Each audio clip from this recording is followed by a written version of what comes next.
I think voice clear है मेरे बच्चों, बताएं आप आराम से। और मैं उम्मीद करता हूं कि मेरे सारे बच्चे जो अभी लाइव हैं उनके बोर्ड के एग्जाम बहुत अच्छे हुए होंगे।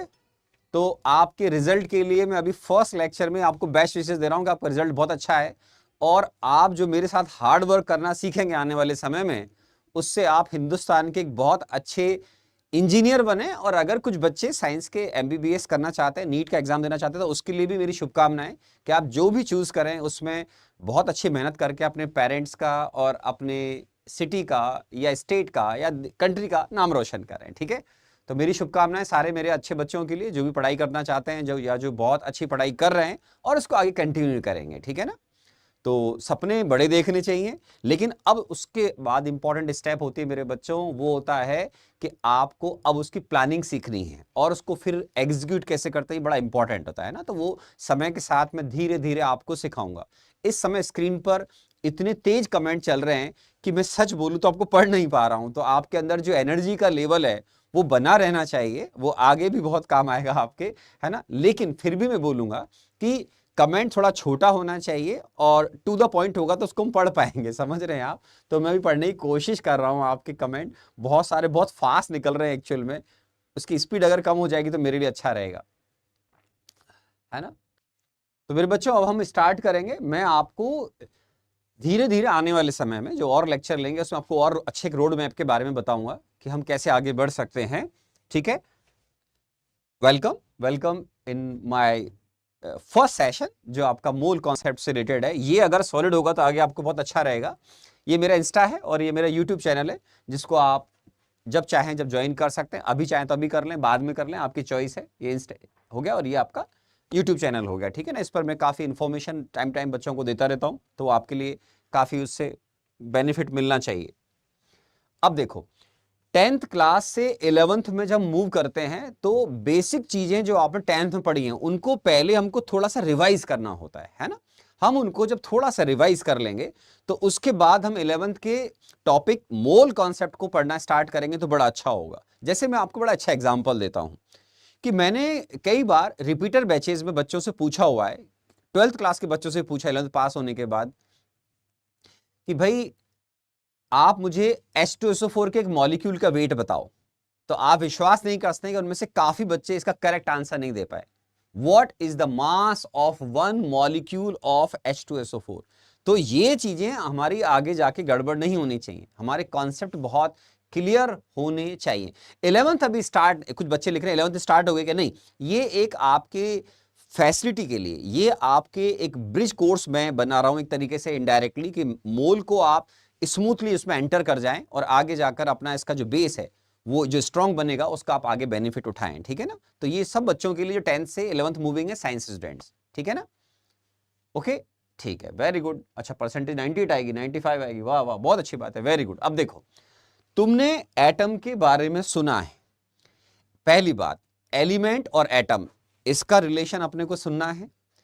आपको एलिमेंट दिखता है लेकिन एलिमेंट की जो स्मॉलेस्ट यूनिट है वो आपको नहीं दिखती, उसको हम बोलते हैं एटम। ठीक है ना, कि अगर मान लीजिए आपके पास एक आयरन की, मान लेते हैं, एज्यूम करिए आपका आयरन की एक चेयर है, तो उस चेयर के अंदर वो आयरन एक एलिमेंट हो गया। लेकिन अब इसको अगर मैं उस चेयर को ब्रेक करता जाऊं पार्ट्स में, तो एंड जहां होगा कि आयरन की जो कैरेक्टरिस्टिक्स हैं, आयरन की जो प्रॉपर्टीज हैं, वो कहां तक रिटेन होंगी। तो आप उस चेयर के छोटे छोटे जो फिजिकल जो आपको चेयर दिख रही है उसके टुकड़े करते जाओ, लास्ट में जब आप पहुंचेंगे तो एक एटम बचेगा आयरन का, या इजी लैंग्वेज में आयरन का लास्ट पार्टिकल एटम होगा जो उसकी कैरेक्टरिस्टिक्स को रिटेन करेगा, उसकी केमिकल प्रॉपर्टीज को रिटेन करेगा। इस बात को दिमाग में बिठाना है ना, वो एटम आपको लास्ट में नहीं दिखेगा। अगर आपने एटम को फिर फर्दर उसके सब एटॉमिक पार्टिकल्स में ब्रेक कर दिया, जो आपने सुना होगा कि एटम के सब एटॉमिक पार्टिकल्स होते हैं इंपॉर्टेंट, जो आपने पढ़ते हैं, प्रोटॉन, न्यूट्रॉन और इलेक्ट्रॉन। ठीक है अगर आपने एटम को इन सब एटॉमिक पार्टिकल में ब्रेक कर दिया तो फिर आपके आयरन की केमिकल प्रॉपर्टीज या उसकी जो कैरेक्टरिस्टिक्स हैं उसको कंटिन्यू नहीं कर पाएंगे ये सब एटॉमिक पार्टिकल। तो एटम किसी भी एलिमेंट की स्मॉलेस्ट यूनिट है। हाँ, एलिमेंट के अंदर जो आपके एटम होते हैं, कुछ सब्सटेंस नेचर में एटॉमिक फॉर्म में स्टेबल है मेरे प्यारे बच्चों, और कुछ सब्सटेंसेस आयरन के, जैसे आयरन का एटम है, आयरन एटॉमिक फॉर्म में नेचर में एग्जिस्ट करता है। लेकिन सेम टाइम, जैसे आज आपसे मैं पूछूं बच्चों, आप अभी रूम के अंदर एयर को ब्रीथ इनहेल एक्सेल कर रहे हो, तो आप ऑक्सीजन किस फॉर्म में सूंघ रहे हो, इनहेल कर रहे हो, एक्सेल कर रहे हो, तो आपको मालूम होना चाहिए कि ऑक्सीजन, सबको मालूम है कि, आई होप सो, कि ऑक्सीजन डायटोमिक फॉर्म है, मॉलिक्यूलर फॉर्म में आप ब्रीथ सिस्टम में यूज कर रहे हैं। तो ऑक्सीजन भी एक एलिमेंट है मेरे बच्चों। तो कुछ एलिमेंट अपने नेचर में मॉलिक्यूलर फॉर्म में स्टेबल हैं, जैसे ऑक्सीजन, नाइट्रोजन का आपने नाम सुना हो, आप बोलोगे हाँ सर, हाइड्रोजन। नेचर में ये जो एलिमेंट जिनका मैं नाम लिया, नाइट्रोजन, हाइड्रोजन, ऑक्सीजन, ये मॉलिक्यूलर फॉर्म में स्टेबल हैं। और जैसे आपने गोल्ड, कॉपर, सिल्वर या आयरन की मैंने बात की मेरे बच्चों, तो ये एटॉमिक फॉर्म में नेचर में स्टेबल होते हैं। तो काम की बात, जो ब्रिलियंट बच्चे क्लास में सुन रहे हैं उनको बताऊं कि एटम किसी भी एलिमेंट का सबसे स्मॉलेस्ट यूनिट एटम होता है, लेकिन उस एटम का इंडिपेंडेंट एग्जिस्टेंस नेचर में हो भी सकता है, ना भी हो। इसका मतलब क्या है, जैसे नेचर में अपन जी रहे हैं, अपन रूम से बाहर जाते हैं, अंदर आते हैं, तो ऑक्सीजन आप सूंघ रहे होते हैं, एयर के अंदर प्रेजेंट है, तो वो एयर के अंदर ऑक्सीजन मॉलिक्यूलर फॉर्म में है। किस फॉर्म में? मॉलिक्यूलर फॉर्म में है। जबकि आपने अगर सिल्वर गोल्ड पहन रखा है तो वो एटॉमिक फॉर्म में होता है। ठीक है, तो an atom is the smallest particle unit of an element that retains characteristics and chemical properties of that element, है ना। ये उसकी केमिकल प्रॉपर्टीज को रिटेन करता है, उसकी जो भी कैरेक्टरिस्टिक्स हैं उनको रिटेन करता है। एटम मे और may not have independent existence. Clear होना चाहिए, सिल्वर गोल्ड एटॉमिक फॉर्म में स्टेबली एग्जिस्ट करते हैं। हाइड्रोजन, ऑक्सीजन, जैसे मैंने एग्जांपल लिया अभी, ये मॉलिक्यूलर फॉर्म में स्टेबल हैं। आप सांस ले रहे हो मेरे बच्चों, तो ऑक्सीजन इनहेल कर रहे हो, या ऑक्सीजन या CO2 वगैरह को आप एक्सेल करोगे। CO2 कंपाउंड है क्योंकि उसके अंदर दो एलिमेंट है, कार्बन और ऑक्सीजन, उस पर अभी थोड़ी देर में आएंगे। ठीक है, तो एटम है, एलिमेंट जो होता है basically they contain same type of atoms. क्या होते हैं मेरे बच्चों? सेम टाइप ऑफ एटम्स होते हैं। ठीक है ना, तो आपने जैसे कोई भी एलिमेंट है, राइट, ये एलिमेंट जो है मेरे बच्चों, एलिमेंट ये एटॉमिक फॉर्म में भी नेचर में हो सकता है और मॉलिक्यूलर फॉर्म में भी नेचर में स्टेबल हो सकता है, एटम और ये मॉलिक्यूल। ठीक है ना, तो आपके ये एग्जांपल हो गए, ये एटम हो गए मेरे बच्चों, एटॉमिक फॉर्म हो गई, एटॉमिक फॉर्म हो गई। ठीक है, और ये क्या हो गई? Molecular form.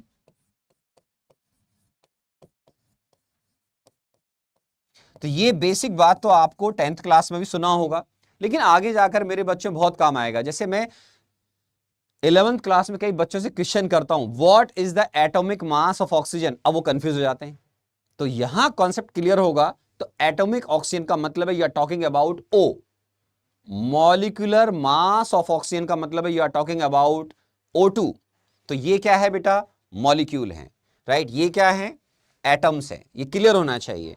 अब अगर आप मान लो मेरे बच्चों H2O2 या ओजोन या सल्फर, जैसे जो भी लिख रखे मैंने, अगर इनको आपने मान लो फर्दर हाइड्रोजन को ब्रेक कर दिया, तो हाइड्रोजन का, सपोज करो आपने हाइड्रोजन को ब्रेक कर दिया, तो हाइड्रोजन गैस की फॉर्म में एग्जिस्ट करता है, इसको ब्रेक करोगे तो ये एटम है मेरे बच्चों, है ना। बहुत बेसिक बात ध्यान रखनी है, ये एटम है और ये मॉलिक्यूल है। लेकिन मैंने आपसे बात की कि नेचर में ये जो गैसेज, जैसे ऑक्सीजन गैस है, इसको आप ब्रेक करोगे मेरे बच्चों तो ये कन्वर्ट हो गया। ठीक है, तो ये ऑक्सीजन मॉलिक्यूल है, ये सबको क्लियर है मेरे बच्चों, और एटम आपका आपने ये लिख दिया, फाइन। अब ये स्टेबल है नेचर में, स्टेबल इन नेचर, ये इसकी वो फॉर्म है एलिमेंट की, स्मॉलेस्ट फॉर्म, जो नेचर में स्टेबल है। Although we can convert oxygen into oxygen atoms, nascent oxygen बोलते हैं इसको, लेकिन इसका इंडिपेंडेंट एग्जिस्टेंस नहीं है, नॉट स्टेबल। ये स्टेबली नेचर में एग्जिस्ट नहीं करती है। अगर मेरे बच्चों ये नेचर में स्टेबली ऑक्सीजन एग्जिस्ट करती तो आप इसको सूंघ रहे होते। समझ रहे हैं आप मेरी बात को? तो नेचर में एलिमेंट एटॉमिक या मॉलिक्यूलर फॉर्म में एग्जिस्ट करता है, ठीक है ना। Very good, good evening, good evening, very good, welcome welcome बेटा, थैंक यू। तो ये पार्ट बताया मैंने। सिमिलरली एलिमेंट नेचर के अंदर आप जब बात करते हैं मैटर की, तो दो प्योर फॉर्म में एग्जिस्ट करता है, एक का नाम है एलिमेंट और एक का नाम है कंपाउंड, ठीक है ना। तो अब जो कंपाउंड है ये आपने 10th क्लास में पढ़ा होगा कि सर मैटर जो होता है प्योर फॉर्म में, जिनको प्योर सब्सटेंसेस बोलते हैं, they may exist in form of element और कंपाउंड। अब एलिमेंट की सबसे स्मॉलेस्ट फॉर्म तो एटम है।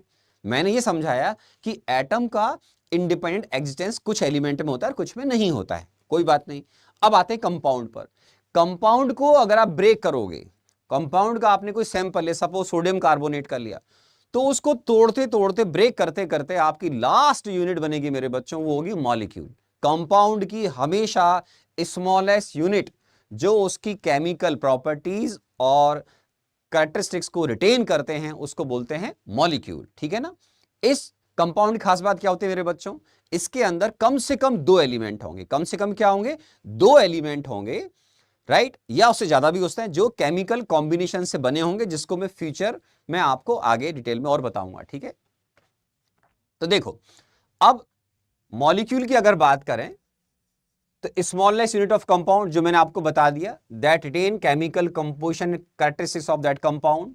मॉलिक्यूल्स का नेचर में इंडिपेंडेंट एग्जिस्टेंस होता है, जैसे कार्बन डाइऑक्साइड, नाइट्रोजन डाइऑक्साइड, या आप और कोई गैस लेना चाहें तो ले सकते हैं। लेकिन ध्यान रखना है कि मॉलिक्यूल जो वर्ड है ये एलिमेंट का इस एलिमेंट का वो पार्ट भी होता है जो नेचर में स्टेबल एग्जिस्ट करता है, और कंपाउंड का तो स्मॉलेस्ट पार्टिकल ही होता ही है, कौन, मॉलिक्यूल, ठीक है। लेकिन अगर आपने मॉलिक्यूल में डिफरेंट एटम से मिलकर बना होगा तो ये हमारे कंपाउंड का स्मॉलेस्ट फॉर्म है। अगर ये सेम एटम्स हैं तो ये फिर मेरे बच्चों क्या कहलाएंगे, ये एलिमेंट का ये वो पार्ट है, एलिमेंट का ये वो कांस्टेंट पार्टिकल है जो नेचर में इंडिपेंडेंट एग्जिस्टेंस या जिसका एग्जिस्टेंस है या कर रहा है, फाइन। ये क्या है बेटा, डिफरेंट, ये कंपाउंड के स्मॉलेस्ट फॉर्म है। ये क्या है मेरे बच्चों, कंपाउंड के स्मॉलेस्ट फॉर्म है। कंपाउंड की स्मॉलेस्ट पार्टिकल जो होती है वो होती है मॉलिक्यूल। वो क्या होता है बेटा, मॉलिक्यूल। इसका नेचर में अपना एग्जिस्टेंस है। दे कंटेन्स टू और more different types of atoms, ठीक है। जैसे carbon monoxide, ammonia, calcium carbonate, या आप H2SO4 ले सकते हैं, H2SO4, राइट। तो इसमें आप देखेंगे तीन एटम्स के कॉम्बिनेशन से, तीन तरह के एटम्स के कॉम्बिनेशन से बना है मॉलिक्यूल्स। हाइड्रोजन भी है, सल्फर भी है और ऑक्सीजन भी है। दो तीन डिफरेंट है ना। सारे एटम्स आपके एक जैसे मेरे बच्चों नहीं हो सकते हैं कंपाउंड के अंदर। कंपाउंड में कम से कम दो डिफरेंट एटम के कॉम्बिनेशन से बनेगा, ठीक है ना। अगर मान लो आप सेम एटम के कॉम्बिनेशन से बनाओगे तो बेटा वो तो मॉलिक्यूल बन जाएगा। जैसे O और O से आपने O2 बनाया, ठीक है ना, तो वो तो एलिमेंट हो गया। कंपाउंड के अंदर दो डिफरेंट एलिमेंट जरूर होंगे, ठीक है ना। तो इजी लैंग्वेज में बात करते हैं कि इतनी बेसिक चीज है, ये आपने 10th क्लास में पढ़ा हुआ है। सब बच्चों ने ईमानदारी से 10th क्लास में पढ़ा होगा। ये 11th का तो अभी इसमें आया ही नहीं है। सबसे इंटरेस्टिंग बात क्या है, इसमें 11th का तो आया ही नहीं है। हाँ, 12th मूविंग स्टूडेंट भी देख सकते हैं ताकि उनकी चीजें ब्रश अप हो जाएंगे, उनको पता लग जाएगा कोई गड़बड़ तो नहीं कर रहे हैं, क्योंकि 10th क्लास का पार्ट है। अगर जिन बच्चों ने 10th क्लास बिल्कुल पढ़ाई नहीं करी है तो उनको लगेगा कि अरे भगवान मैं क्या चीज पढ़ रहा हूं। तो काम की बात क्या है, सुने आराम से। नेचर में प्योर सब्सटेंसेस दो फॉर्म में एग्जिस्ट करते हैं। 10th क्लास में पढ़ा बेटा, एक एलिमेंट और एक कंपाउंड, ठीक है। समरी दे रहा हूं। एलिमेंट की स्मॉलेस्ट एलिमेंट नेचर में दो फॉर्म में स्टेबल एग्जिस्ट करता है। कुछ एलिमेंट नेचर में एटॉमिक फॉर्म में एग्जिस्ट करते हैं मेरे बच्चों, और कुछ नेचर में एलिमेंट जो है मॉलिक्यूलर फॉर्म में एग्जिस्ट करते हैं। आराम से समरी देखिए, ठीक है ना। एलिमेंट हो गया, एलिमेंट में खास बात क्या होती है बेटा, सेम टाइप ऑफ एटम्स हैं। ये नेचर में एटॉमिक फॉर्म में एग्जिस्ट कर रहे हैं, ये नेचर में मॉलिक्यूलर फॉर्म में एग्जिस्ट कर रहे हैं, फाइन। अब आते हैं कंपाउंड पर। कंपाउंड में खास बात क्या होती है, कंपाउंड में कम से कम दो तरह के एटम्स होंगे। कंपाउंड में कम से कम दो तरह के एटम्स होंगे जिनके कॉम्बिनेशन से बना होगा। कंपाउंड की स्मॉलेस्ट यूनिट होती है या कंपाउंड का सबसे स्मॉलेस्ट पार्टिकल कहलाता है मॉलिक्यूल, जिसका नेचर में इंडिपेंडेंट एग्जिस्टेंस होता है। ठीक है मेरे बच्चों, फाइन। अब ये भी आ गया, कंपाउंड में कम से कम 2 या 2 से ज्यादा तरह के एटम्स होंगे। जो बच्चे 10th में पढ़कर आए उनको मालूम है कि H2O2N2 एलिमेंट कहलाएंगे, क्योंकि इनमें एक जैसे एग्जाम, ये ऑफकोर्स मॉलिक्यूल है, लेकिन इनमें खास बात क्या है, एक तरह के एटम्स है, तो ये एलिमेंट है। डिफरेंट एटम्स अगर हैं तो वो क्या है, कंपाउंड है। तो एलिमेंट को अगर आप ब्रेक करते जाओगे तो लास्ट में एटम तक पहुंच सकते हो, जहां तक वो उसकी प्रॉपर्टी को रिटेन कर लेगा। कंपाउंड की सबसे स्मॉलेस्ट जो यूनिट है वो कौन सी हो गई मेरे बच्चों, मॉलिक्यूल। अगर आपने मॉलिक्यूल, ये मॉलिक्यूल इसकी केमिकल प्रॉपर्टीज को, इसके कंपोजिशन को या इसकी कैरेक्टरिस्टिक्स को रिटेन करेगा। अगर आपने कंपाउंड के मॉलिक्यूल इसको फर्दर ब्रेक कर दिया मान लो, तो ये इसकी केमिकल प्रॉपर्टीज को रिटेन नहीं करता है मेरे बच्चों। जैसे H2O है, H2O है, या आपने CO2 लिया, ठीक है ना, तो ये क्या है, कंपाउंड है। कंपाउंड की स्मॉलेस्ट फॉर्म क्या हो गई, ये क्या है, किस फॉर्म में मेरे बच्चों, मॉलिक्यूल है। अब मान लो किसी बच्चे ने इस हाइड्रोजन को ब्रेक कर दिया, तो ये जो 2 अलग अलग कंपाउंड है, ये H2O की प्रॉपर्टीज को रिटेन करेगा मेरे बच्चों, ये CO2 की प्रॉपर्टी को रिटेन करेगा। लेकिन अगर आपने H2O को ब्रेक कर दिया, सपोज करो आपने H2O को ब्रेक कर दिया इसके कॉन्स्टिट्यूएंट एटम्स में, ये क्या है मेरे बच्चों, एटम्स। अब ये जो एटम्स आपने कन्वर्ट किया मॉलिक्यूल को, कंपाउंड को ब्रेक करते जाओ, लास्ट में कहां पहुंचोगे बेटा, मॉलिक्यूल, वो उसकी स्मॉलेस्ट यूनिट हो गई। अगर आपने कौन सी स्मॉलेस्ट यूनिट, जो उसकी प्रॉपर्टीज को या उसकी कैरेक्टरिस्टिक्स को रिटेन करता है।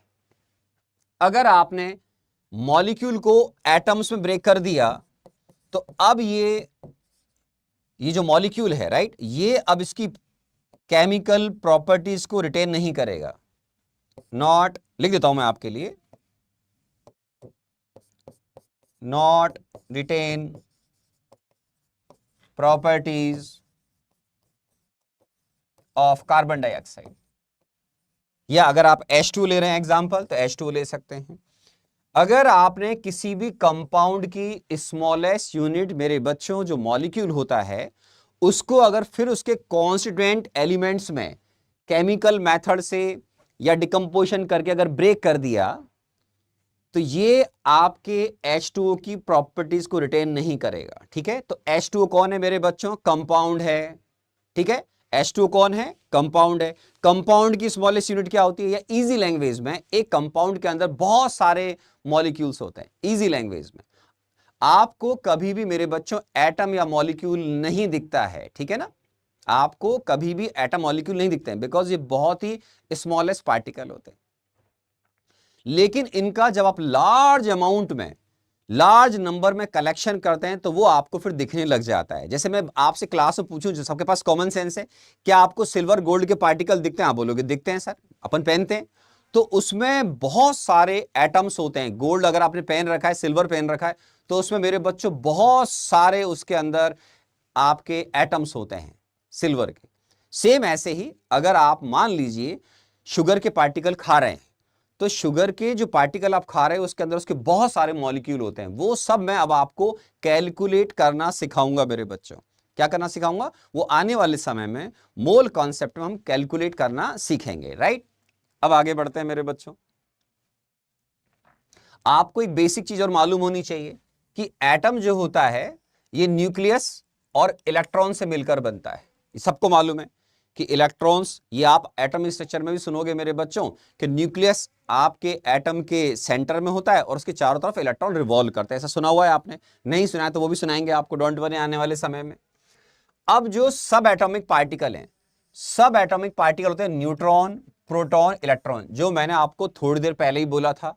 ध्यान रखना, सब एटॉमिक पार्टिकल में कन्वर्ट होने के बाद वो उस एलिमेंट की प्रॉपर्टीज को रिटेन कभी नहीं करते हैं, ऑलवेज रिमेंबर। ठीक है, अब इसमें न्यूक्लियस किसको बोलते हैं मेरे बच्चों, तो न्यूक्लियस के अंदर जो पार्टिकल प्रेजेंट है आपके, सब एटॉमिक पार्टिकल, न्यूट्रॉन और प्रोटॉन, इनको बोलते हैं मेरे बच्चों न्यूक्लियॉन्स। तो ये याद रखना है, मोल कॉन्सेप्ट में काम आता है कि न्यूक्लियस के अंदर प्रेजेंट पार्टिकल्स को हम बोलते हैं मेरे बच्चों क्या, न्यूक्लियॉन्स। ये बेसिक इंफॉर्मेशन है जो मोल कॉन्सेप्ट में आपको कभी कभार काम आएगी। एटॉमिक स्ट्रक्चर में ये बहुत ज्यादा यूजफुल होता है। सब बच्चे जानते हैं कि न्यूट्रॉन चार्जलेस होता है, प्रोटॉन पॉजिटिवली चार्ज पार्टिकल है मेरे बच्चों, और इलेक्ट्रॉन नेगेटिवली चार्ज पार्टिकल है। सर एनावस्थी अभी से शुरू कर रहे हैं? नहीं नहीं नहीं नहीं, कुछ बच्चे लिख रहे हैं, ठीक है ना। हाँ बेटा, एक बच्चा पूछा sir H2 is a molecule. Yes मेरे बच्चों, 2H मतलब हाइड्रोजन के 2 एटम हो गए ना बेटा, वो हाइड्रोजन के 2 एटम हो गए। 2H का मतलब, एक बच्चा पूछ रहा है एटम है, यस एटम है बेटा। 2H का मतलब है 2 एटम्स ऑफ हाइड्रोजन, है ना, ये ऑक्सीजन का एटम हो गया। कभी भी किसी मॉलिक्यूल को उसे कांस्टेंट एलिमेंट में कन्वर्ट कर दोगे तो वो उस कंपाउंड की केमिकल प्रॉपर्टीज को रिटेन नहीं करते हैं। लेक्चर को जब भी आप ऑनलाइन पढ़ो मेरे प्यारे बच्चों, हमेशा ढंग से सुनो, टाइप कम करो, सुनो ज्यादा, तब फायदे में ज्यादा रहोगे, ठीक है। तो चार्ज किसी प्रोटॉन का जो होता है बेटा कूलम्स में, आपने 10th क्लास में सुन लिया होगा फिजिक्स में, पॉजिटिव साइन होता है, पॉजिटिवली चार्ज पार्टिकल है, इसका चार्ज होता है मेरे बच्चों 1.6 इंटू 10⁻⁻19 कूलम्स। इलेक्ट्रॉन का सेम चार्ज होगा लेकिन अपोजिट होता है, नेगेटिव चार्ज बोलते हैं इसको, नेगेटिव चार्ज पार्टिकल है। तो ये है -1.6 इंटू 10⁻⁻19 कूलम्स इसका चार्ज होता है। आपको मेरे साथ ये भी सीखना है आने वाले समय में, पेशेंस रखते हुए, कि सर किस किस का कौन कौन सी इंफॉर्मेशन मुझे मोल कॉन्सेप्ट में याद रखनी है और कौन कौन सी इंफॉर्मेशन मुझे याद नहीं रखनी है। सुनना है, अच्छा, गुड फॉर नॉलेज, लेकिन क्या क्या इंफॉर्मेशन मुझे याद रखनी है, अभी कौन कौन सी मुझे मोल कॉन्सेप्ट में याद नहीं रखनी है। तो देखो, ये मैंने राउंड फिगर में कन्वर्ट करके लिख रखा है कि न्यूट्रॉन और प्रोटॉन के मास में थोड़ा डिफरेंस होता है, 1.675 ये 1.6725 थोड़ा फर्क है, इंटू 10⁻24 ग्राम में होता है। ये एक प्रोटॉन और एक न्यूट्रॉन का मास है। ये इस चैप्टर में अभी आपको याद नहीं करना है, इस चैप्टर में याद नहीं करना है, वेरी इंपॉर्टेंट इंफॉर्मेशन। ये हम एटॉमिक स्ट्रक्चर में याद करेंगे मेरे बच्चे। किस में याद करेंगे? एटॉमिक स्ट्रक्चर में। मास ऑफ इलेक्ट्रॉन, इलेक्ट्रॉन बहुत ही स्मॉल पार्टिकल होता है मेरे बच्चों और बहुत लाइट पार्टिकल है as compared to proton neutron. इसका मास होता है 9.1 इंटू 10⁻⁻28 ग्राम, या केजी में कन्वर्ट करोगे मेरे बच्चों तो कितना हो जाएगा, 9.1 इंटू 10⁻31 केजी, है ना। ये इंफॉर्मेशन आपको एटॉमिक स्ट्रक्चर के अंदर ज्यादा काम आएगी। कहां काम आएगी? एटॉमिक स्ट्रक्चर में, ये हमें बहुत काम आएगी मेरे बच्चों इंफॉर्मेशन। मोल कॉन्सेप्ट में अभी इनका ग्रेट यूटिलाइजेशन नहीं है। अभी बेसिक लेवल पर आपको याद रखना है कि प्रोटॉन और न्यूट्रॉन का मास लगभग बराबर है, although neutron is slightly heavier than proton, ये बात सही है। प्रोटॉन और इलेक्ट्रॉन के मास को अगर कंपैरिजन करें तो इलेक्ट्रॉन लाइट पार्टिकल है या लाइट सब एटॉमिक पार्टिकल है एज कंपेयर टू प्रोटॉन। दोनों के मास में 1800 से भी ज्यादा टाइम्स का डिफरेंस है, means proton is so much heavier than electron, 1837 times. Sir lecture 2 भी आएगा क्या? हाँ, क्यों नहीं आएगा लेक्चर 2? अगर आप प्यार करते रहेंगे, आप ढंग से पढ़ेंगे, आपको मजा आएगा पढ़ने में, सिंसियरली पढ़ेंगे, फर्स्ट लेक्चर को पढ़कर आएंगे तो लेक्चर 2 भी लेकर आएंगे, लेक्चर 3 भी ले आएंगे, हमें कोई दिक्कत नहीं, आप पढ़ते जाओ अच्छे से बेटा, है ना। अब ये बेसिक इंफॉर्मेशन थी जो आप 10th क्लास में पढ़ते हो। अब आता हूं कि आपको क्या मोल कॉन्सेप्ट में मेरे बच्चों, अब आपको ये सीखना है कि मोल कॉन्सेप्ट में हमें क्या पढ़ना पड़ेगा। तो उससे पहले ये देखिए, ये आपको मोल कॉन्सेप्ट के अंदर मैं स्टोइकियोमेट्री बताऊंगा आपको, डोंट वरी, अभी क्या होता है सीखने की जरूरत नहीं है। इस पूरे चैप्टर में आप जब भी कैलकुलेशन करोगे तो आपको प्रोटॉन न्यूट्रॉन का मास ऑलमोस्ट इक्वल और वो 1 AMU लेना है। क्या लेना है मेरे बच्चों? 1 AMU। क्या होता है मैं बताऊंगा। AMU का मतलब होता है एटॉमिक मास यूनिट। क्या होता है मेरे बच्चों? एटॉमिक मास यूनिट, ठीक है ना। ओके, एनालिसिस सर बुक कब से करनी है? बुक तब से करोगे जब मैं बताऊंगा बेटा, जब चैप्टर हमारा मिड में चला जाएगा, लगभग 1/4 से ज्यादा हो जाए, मिड तक जाएगा, तब मैं आपको उस बुक में से होमवर्क दूंगा, ठीक है ना। अब देखिए, आपको इस चैप्टर में क्या याद रखना है मेरे बच्चों, प्रोटॉन न्यूट्रॉन का मास लगभग सेम होता है। आप इस पूरे चैप्टर में जब भी कैलकुलेशन करोगे मेरे बच्चों तो प्रोटॉन न्यूट्रॉन के मास को बराबर लेके चलोगे और वो होगा 1 AMU। अब 1 AMU क्या होता है वो भी सिखाऊंगा मैं आपको, डोंट वरी, है ना। अब ध्यान रखना है इस चैप्टर के अंदर मोल कॉन्सेप्ट में आपको जितनी भी आप कैलकुलेशन करोगे, क्या करोगे, जितनी भी आप कैलकुलेशन करोगे,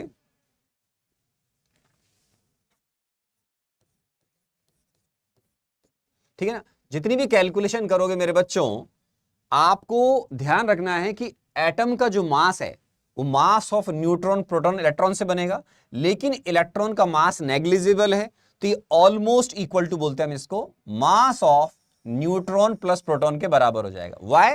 because mass of electron is negligible as compared to mass of neutron and proton. अब यहां से इंपॉर्टेंट इंफॉर्मेशन स्टार्ट हो जाती है।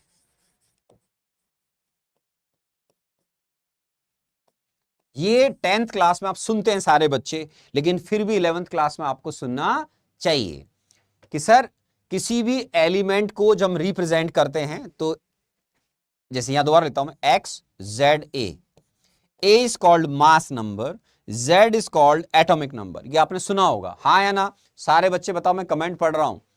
थैंक यू बेटा, एक बच्चा लिख रहा है, ओके वेरी गुड बेटा, है ना। बेटे देखो देखो सर प्रोटॉन ज्यादा हैवी है न्यूट्रॉन से, नहीं मेरे बच्चे, न्यूट्रॉन स्लाइडली हैवियर होता है प्रोटॉन से। मैंने आपको देखो, mass of neutron slightly higher है, 1.675, ये 1.6725 है इंटू 10⁻²4, तो neutron is slightly higher than proton होता है। लेकिन आपको सबसे अच्छी बात क्या है जो मैंने सिखाया, कि इस चैप्टर में आपको न्यूट्रॉन प्रोटॉन का मास बराबर लेके चलना है, कितना, 1 AMU लेके चलना है। एक न्यूट्रॉन का या एक प्रोटॉन का मास लेकर चलना है कितना, 1 AMU।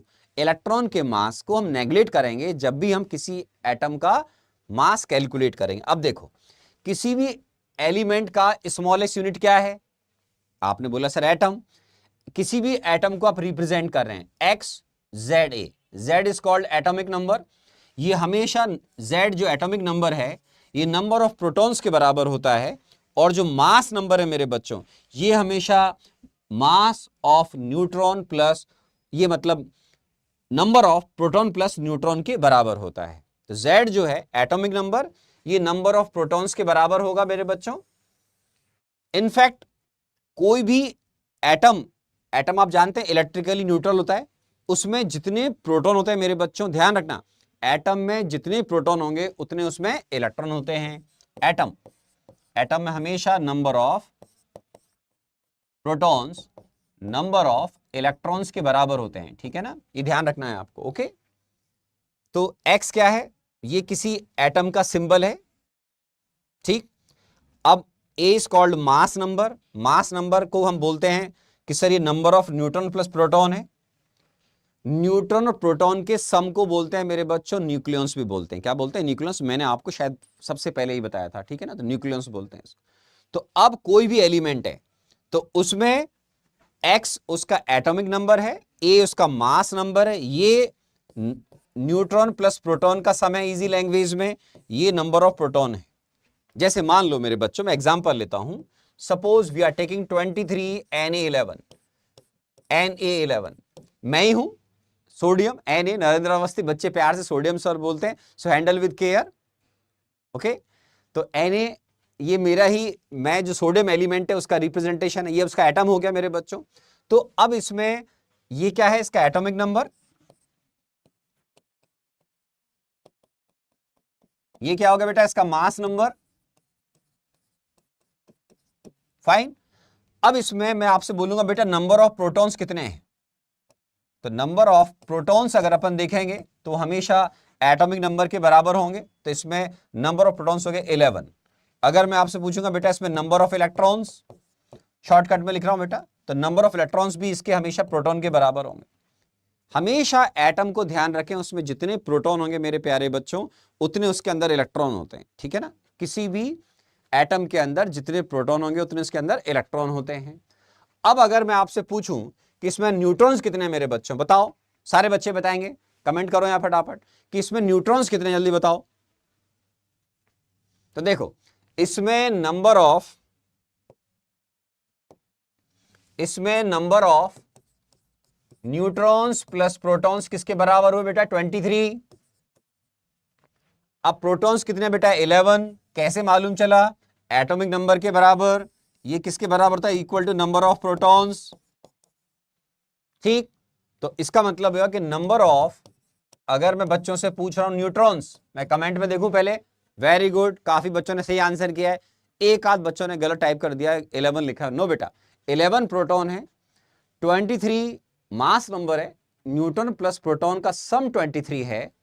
अगर मैं 23 में से प्रोटॉन के जो 11 है उनको माइनस करूंगा तो 12 आएगा बेटा। एक बच्चे ने गलत आंसर किया, बाकी बहुत सारे बच्चों ने सही आंसर किया है ना, 12। वेरी गुड, लगभग सारे, मतलब इसमें इतने सारे बच्चों के वो आ रहे हैं, पर किसी एक आध बच्चे ने गड़बड़ कर दिया है ना, तो कोई बात नहीं, आप सही कर देना, ठीक है। ओके, और देख लीजिए, जैसे मान लो मैं आपसे पूछूं 7Li लिथियम 3, चलिए सारे बच्चे बताएंगे इसमें नंबर ऑफ न्यूट्रॉन्स कितने हैं मेरे बच्चों? फटाफट, नंबर ऑफ न्यूट्रॉन्स कितने हैं इसमें? जल्दी बताओ सारे बच्चे, फटाफट बताओ नंबर ऑफ न्यूट्रॉन्स।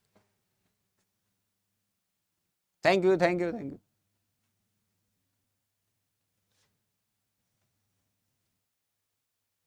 देखो अब बच्चे गलती कर रहे हैं इसमें, देखो किसी ने 3 लिख दिया, किसी ने 4 लिखा, 5 भी लिख रहे हैं। नहीं बेटा नहीं, गलत बात गलत बात, ये तो बहुत बेसिक बात है। मैंने आप शुरू में कहा था ना, कई बच्चों के बेसिक्स क्लियर नहीं होते हैं, ये 9th-10th क्लास के बेसिक्स हैं, और अधिकतर बच्चे आंसर सही कर रहे हैं, बट वो 100 में से 95 96 बच्चे होंगे।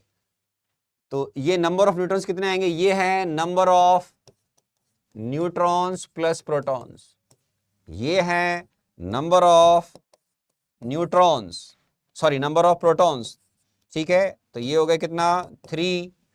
तो ये कितना हो जाएगा बेटा? 7 - 3, तो आपके पास आंसर आना चाहिए 4।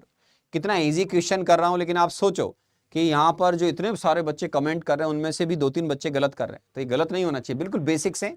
ये मोल कॉन्सेप्ट के अंदर मेरे प्यारे बच्चों बहुत काम आएंगे, रिमेंबर। अब सुनो सर, ये भी इंपॉर्टेंट है आपके लिए मोल कॉन्सेप्ट में। What do you mean by isotopes? कि सर आइसोटोप्स क्या होते हैं? अभी मैंने आपको बताया मेरे बच्चों कि ये Z और A हैं। ये क्या है बेटा? Mass number.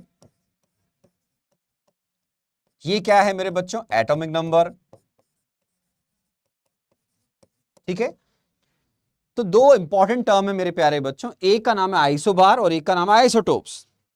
इनका जो डेफिनेशन है वो इस बात पे टिका हुआ है कि उनके अंदर मास नंबर सेम है, एटॉमिक नंबर सेम है। If you are talking about isotopes, जो बहुत इंपॉर्टेंट है, very important, same atomic number and different mass number.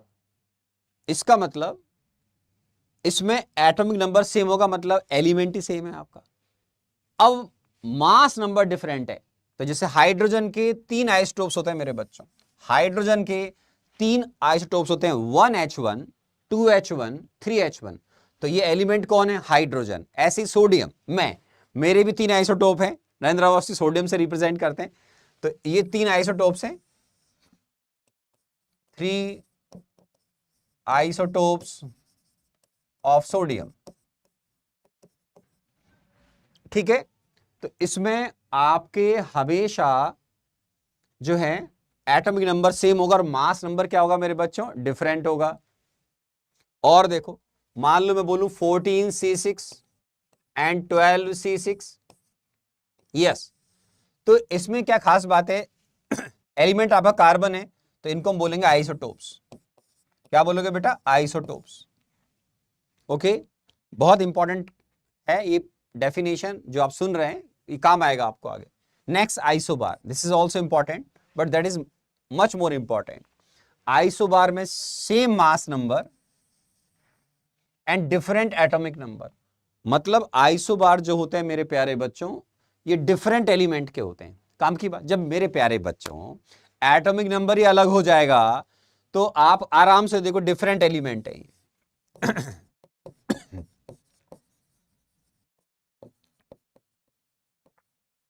नहीं, 3H1, 3He2, 14C6, 14N7, इस तरीके से, है ना। तो यहां पे जैसे आप और ले लो, आइसोबार मान लो आपने कहा कि सर मैं 15N7 ले रहा हूं, और साथ में अपन 15O8 ले रहे हैं इस तरीके से, ठीक है। तो ये कहलाएंगे आइसोबार। तो आपको और भी टर्म्स होती है पर अभी काम नहीं आएंगे मोल कॉन्सेप्ट में। तो मैं अभी आपको ये सिखा रहा हूं कि 10 से अब 11th में हम मूव करते हैं तो आपको एटम क्या होता है, मॉलिक्यूल क्या होता है, न्यूट्रॉन, प्रोटॉन, इलेक्ट्रॉन क्या होते हैं, बेसिक सा आइडिया होना चाहिए। अब यहां से आपका जो ब्रिज पार्ट है, ब्रिज पार्ट मतलब जो 11th और 10th को जोड़ेगा वो यही है कि आपको पहले मालूम होना चाहिए कि एक एलिमेंट का स्मॉलेस्ट फॉर्म एलिमेंट है, एलिमेंट का सबसे स्मॉलेस्ट पार्टिकल एटम है जो उसकी प्रॉपर्टीज को रिटेन कर रहा है, जैसे गोल्ड, सिल्वर। उसको रिप्रेजेंट कैसे करते हैं वो बताया मैंने आपको, ये रहा मास नंबर, एटॉमिक नंबर। उसमें न्यूट्रॉन, प्रोटॉन, इलेक्ट्रॉन कैसे देखते हैं वो बताया। अब आपको मालूम होना चाहिए what do mean by isotopes and isobar. आराम से देख लीजिए, ये भी मेरे बच्चों आपने 10th क्लास में पढ़ा होगा, यस और नो बताओ मुझे। ये आपने 10th क्लास में पढ़ा कि नहीं पढ़ा, बताओ मेरे बच्चों। सर मैं क्या एनसीईआरटी क्या है सर, 11th क्लास में एनसीईआरटी क्या, और एनसीईआरटी के हिसाब से रहे क्या बेटा सर, सेम एलिमेंट के सर, क्या सेम एलिमेंट के आइसोबार होता है? नहीं बेटा नहीं, कैसी बातें कर रहे हो आप। आइसोबार में जब डिफरेंट एटॉमिक नंबर हो जाएगा मेरे प्यारे बच्चे, सुनो ना, पढ़ो इसको ढंग से। जब डिफरेंट एटॉमिक नंबर होगा तो मेरे बच्चे एलिमेंट से चेंज हो जाएगा ना, एटॉमिक नंबर चेंज होते मेरे बच्चों चेंज हो जाएगा। Yes yes yes, very good शाबाश। अब आओ मेरे बच्चों, यहां से आपका वेरी इंपॉर्टेंट पार्ट स्टार्ट हो जाता है मेरे बच्चों, very important. What do mean by 1 AMU। अब मैं आपको सिखाऊंगा कि क्या इंफॉर्मेशन सुननी और क्या याद करनी है, क्या इंफॉर्मेशन सुननी और क्या याद करनी है, ठीक है। Okay very good. तो सबसे पहले 1 AMU क्या है मेरे बच्चों। AMU फुल फॉर्म है एटॉमिक मास यूनिट। हमारे साइंटिस्ट ने इसको डिफाइन किया है 1/12th mass of an atom of 12C6। ये जो 12C6 है मेरे बच्चों, ये स्टेबल होता है। ये कार्बन का कार्बन के कई आइसोटोप होते हैं मेरे बच्चों, लेकिन जैसे ये स्टेबल आइसोटोप है 14C6 अनस्टेबल होता है। हमारे साइंटिस्ट ने इसको रेफरेंस लेकर 1 AMU को डिफाइन करा है कि सर इसके एटम का जो मास आएगा, एक्चुअल मास बेटे, एटम दिखता नहीं है तो इसके लिए हमको मास को एक्यूरेट निकालने के लिए स्पेशल तरीके से मास स्पेक्ट्रोमीटर को यूज करना पड़ता है, ठीक है ना। तो 12C6 स्टेबल है नेचर में। हमारे साइंटिस्ट ने बोला कि इसके एक्चुअल एक एटम का जो मास होगा उसको आप 12 से डिवाइड कर देना, तो जो वैल्यू आएगी दैट इज कॉल्ड 1 AMU। क्या आएगा बेटा, 1 AMU, 1/12th mass of 12C6 atom. Easy language में कार्बन के एक एटम के मास को आप डिवाइड करेंगे किससे, 12 से। ओके तो देखो, mass of 12C6 atom divide by 12, ये इसका एक्चुअल मास है मेरे बच्चों। अब ये एक्चुअल मास है इसका 1.9926, आगे ही बताया, जरूरत नहीं है, डेसिमल के 4 प्लेस आ गए ऑलरेडी। अब ये आपको याद नहीं करना है। आप बोलोगे क्या बोल रहे हो सर, ये आपको याद नहीं करना है मेरे बच्चों, आपको एक्चुअल मास याद करने की जरूरत नहीं है। हम कार्बन के एटम का जो एक्चुअल मास है उसको जब 12 से डिवाइड कर देंगे मेरे बच्चों, तो ये आएगा 1 AMU। क्या आएगा बेटा, 1 AMU, 1 AMU है ना। तो इसको 12 से डिवाइड कर देंगे तो 1 AMU। इसको सॉल्व करने के बाद आपको ये याद होना चाहिए मेरे बच्चों कि 1 AMU 1.66 इंटू 10⁻⁻24 ग्राम होता है। आपको सबको मालूम है सर 1 kg में 1000 ग्राम होता है मेरे बच्चों। तो आप 1 AMU जो 1.66 इंटू 10⁻⁻24 ग्राम है उसको आप केजी में कन्वर्ट करेंगे तो उसको 1000 से और डिवाइड कर दें। किससे डिवाइड कर दो मेरे बच्चों, 1000 से डिवाइड कर दो। क्या सर मास नंबर और एटॉमिक मास में क्या फर्क होता है? हा बेटे, मास नंबर तो आपका एक नंबर है जो number of neutron plus proton के बराबर होगा, ठीक है ना। अगर आप कभी भी किसी एटम का एक्चुअल मास निकालेंगे, एक्चुअल मास, तो उसमें मास ऑफ न्यूट्रॉन, प्रोटॉन, इलेक्ट्रॉन तीनों का मास आएगा। लेकिन मैंने आज ही बताया आपको कि मोल कॉन्सेप्ट में जब मास निकालने बैठोगे तो इलेक्ट्रॉन के मास को हम न्यूट्रॉन, प्रोटॉन के मास के रेस्पेक्ट नेग्लेक्ट करते हैं और न्यूट्रॉन, प्रोटॉन के मास को भी राउंड फिगर में हम 1 AMU ले लेते हैं। तो उससे हमारी कैलकुलेशन बहुत ईजी हो जाती है, तो अब आप बोलोगे सर आप न्यूट्रॉन, प्रोटॉन के मास को अगर 1 AMU ले रहे हो तो वो AMU होता क्या है, उसकी डेफिनेशन क्या है? तो उसको हमारे साइंटिस्ट ने क्या बोला है कि आप नेचर में 12C6 स्टेबल है, इस एलिमेंट के एक एटम का एक्चुअल मास निकालो और उसको 12 से डिवाइड कर दो, ये जो वैल्यू आएगी that is equal to 1 AMU, जो आज के बाद मेरे सारे बच्चों को याद होनी चाहिए, सारे बच्चों को याद होनी चाहिए। कार्बन ने बेटा रेफरेंस लेना पड़ता है। एक बच्चा बोला कार्बन क्यों लिया? अर्लियर डेज में पहले उनको लगा था कि हम हाइड्रोजन ऑक्सीजन लें, लेकिन कार्बन को उन्होंने ये काफी स्टेबल आइसोटोप है नेचर का, तो इसको साइंटिस्ट ने अपनी चॉइस से लिया है, ठीक है ना, ये आ गया। और 1 AMU को आजकल हम मॉडिफाइड तरीके से शॉर्टकट में सिंपल 1U भी लिखते हैं, मतलब 1 AMU को आप सिंपल 1U भी लिख सकते हैं। ये ओल्ड यूनिट हो गई बेटा डाल्टन, अब ये इसकी जरूरत नहीं पड़ेगी आपको याद करने की, आज इसका सिग्निफिकेंस नहीं है, पर कभी सुनो तो टेंशन मत आना। 1 डाल्टन और 1 AMU बराबर है, लेकिन डाल्टन की आजकल सिग्निफिकेंस नहीं है, आउटडेटेड हो गया है, तो आप उल्टा मॉडर्न बनने के लिए 1 AMU को 1U लिख जाओगे तो अच्छी बात है। यू यूनिफाइड मास बोलते हैं बेटा, तो 1 AMU और 1U आपके लिए सेम रहेगा, ये आप ध्यान रखना है, ठीक है। ये सारे प्यारे प्यारे बच्चों को याद रखना है कि 1 AMU और 1U सेम है मेरे बच्चों, ठीक है। अच्छा, अब आता है कि एटॉमिक मास क्या है सर। हम मोल कॉन्सेप्ट में जब एटॉमिक मास निकाले, ढंग से सुनना मेरे बच्चों, पहले से क्लियर करता हूं मैं, देखो अगर मैं मास ऑफ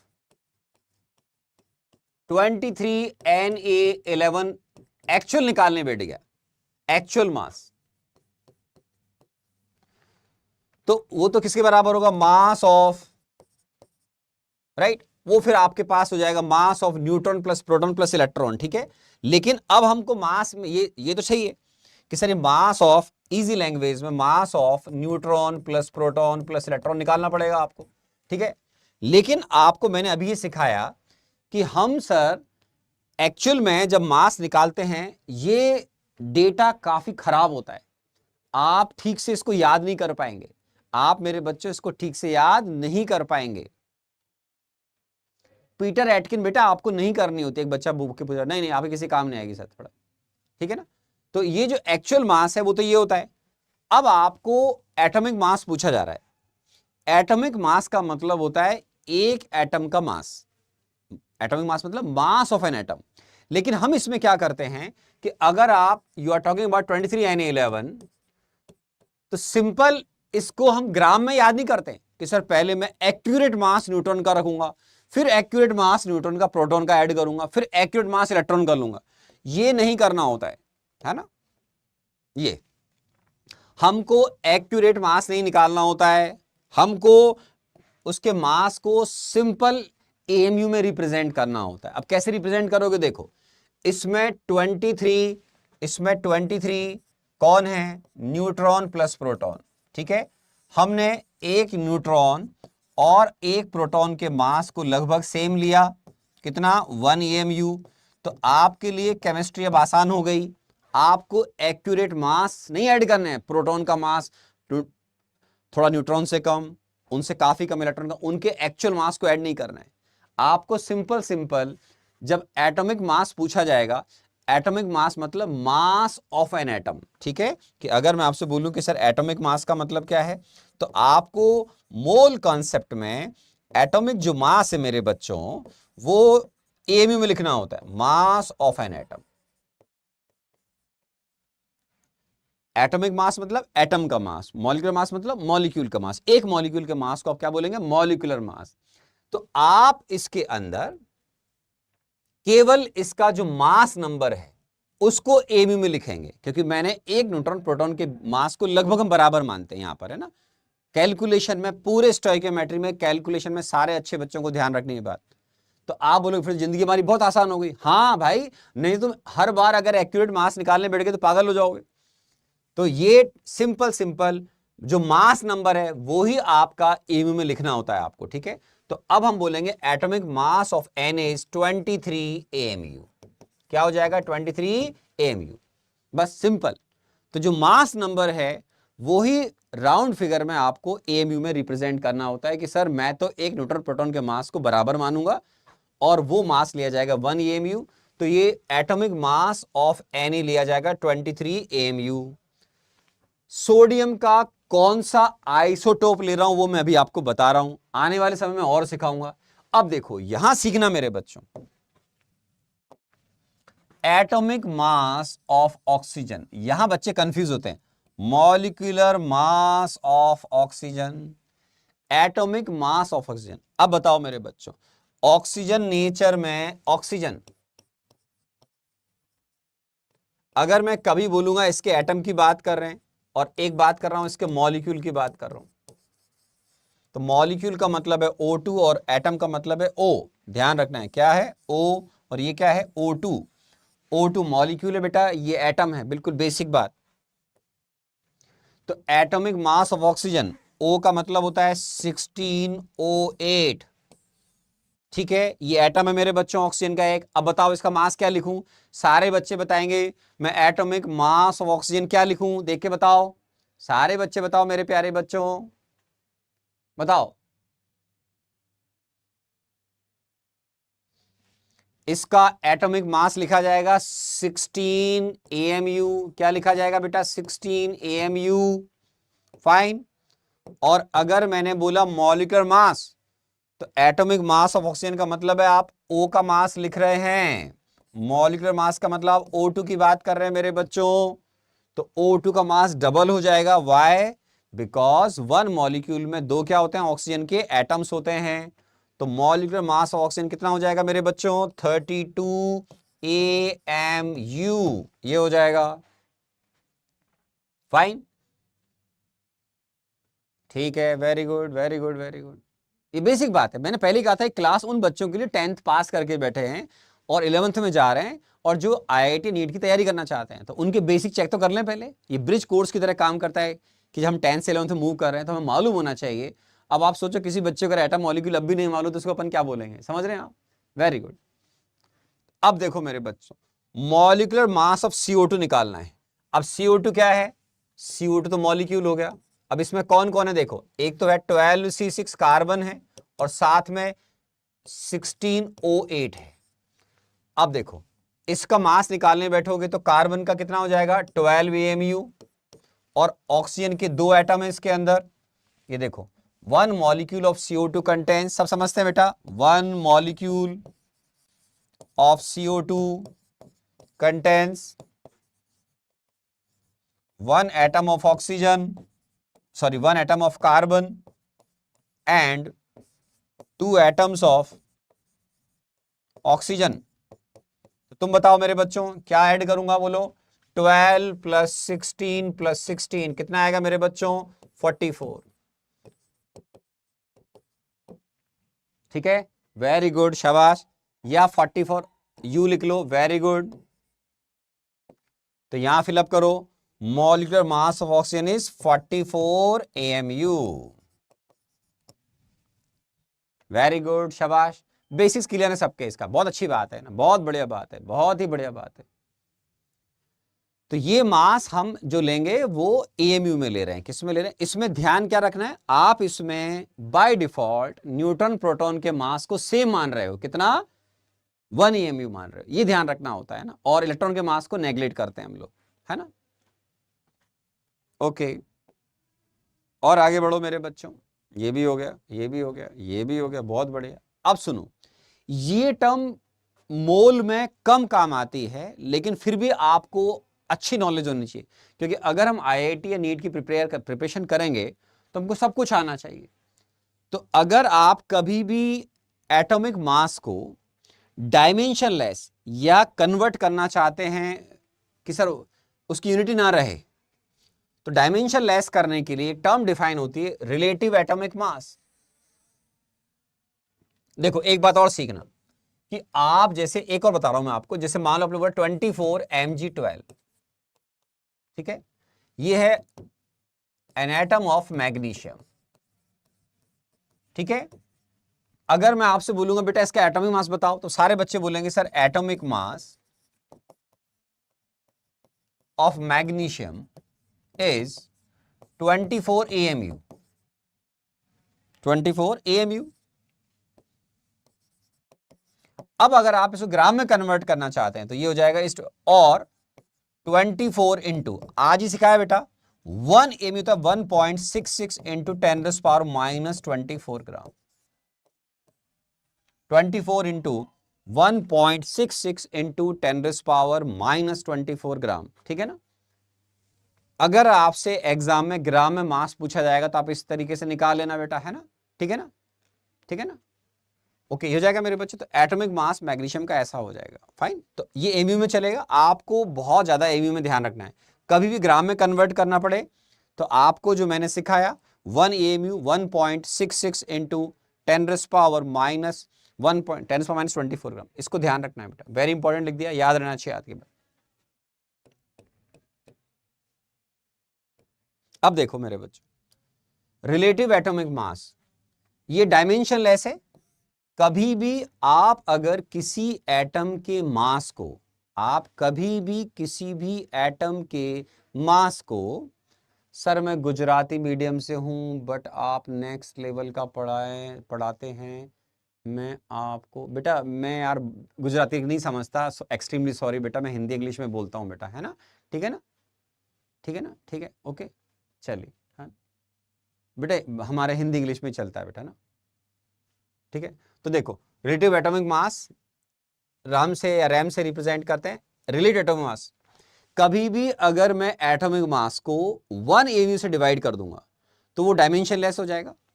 तो आप जानते हैं मैं कभी भी एटॉमिक मास को एमयू में जब रिप्रेजेंट करूंगा और आप उसको 1 एमयू से डिवाइड कर दो, क्या हो जाएगा, यूनिटलेस, डायमेंशनलेस।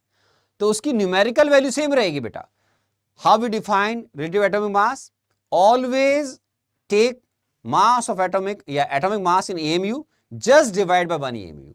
हम किसी भी एटम के मास को, जिसको क्या बोलते हैं, एटॉमिक मास, जो एमयू में लिया जाता है, उसको अब कभी भी अगर 1 एमयू से डिवाइड कर देंगे, 1 एमयू से डिवाइड कर देंगे तो डायमेंशनलेस हो जाएगा, उसकी कोई यूनिट नहीं रहेगी बेटा, क्योंकि एमयू से एमयू कैंसिल हो जाएगा।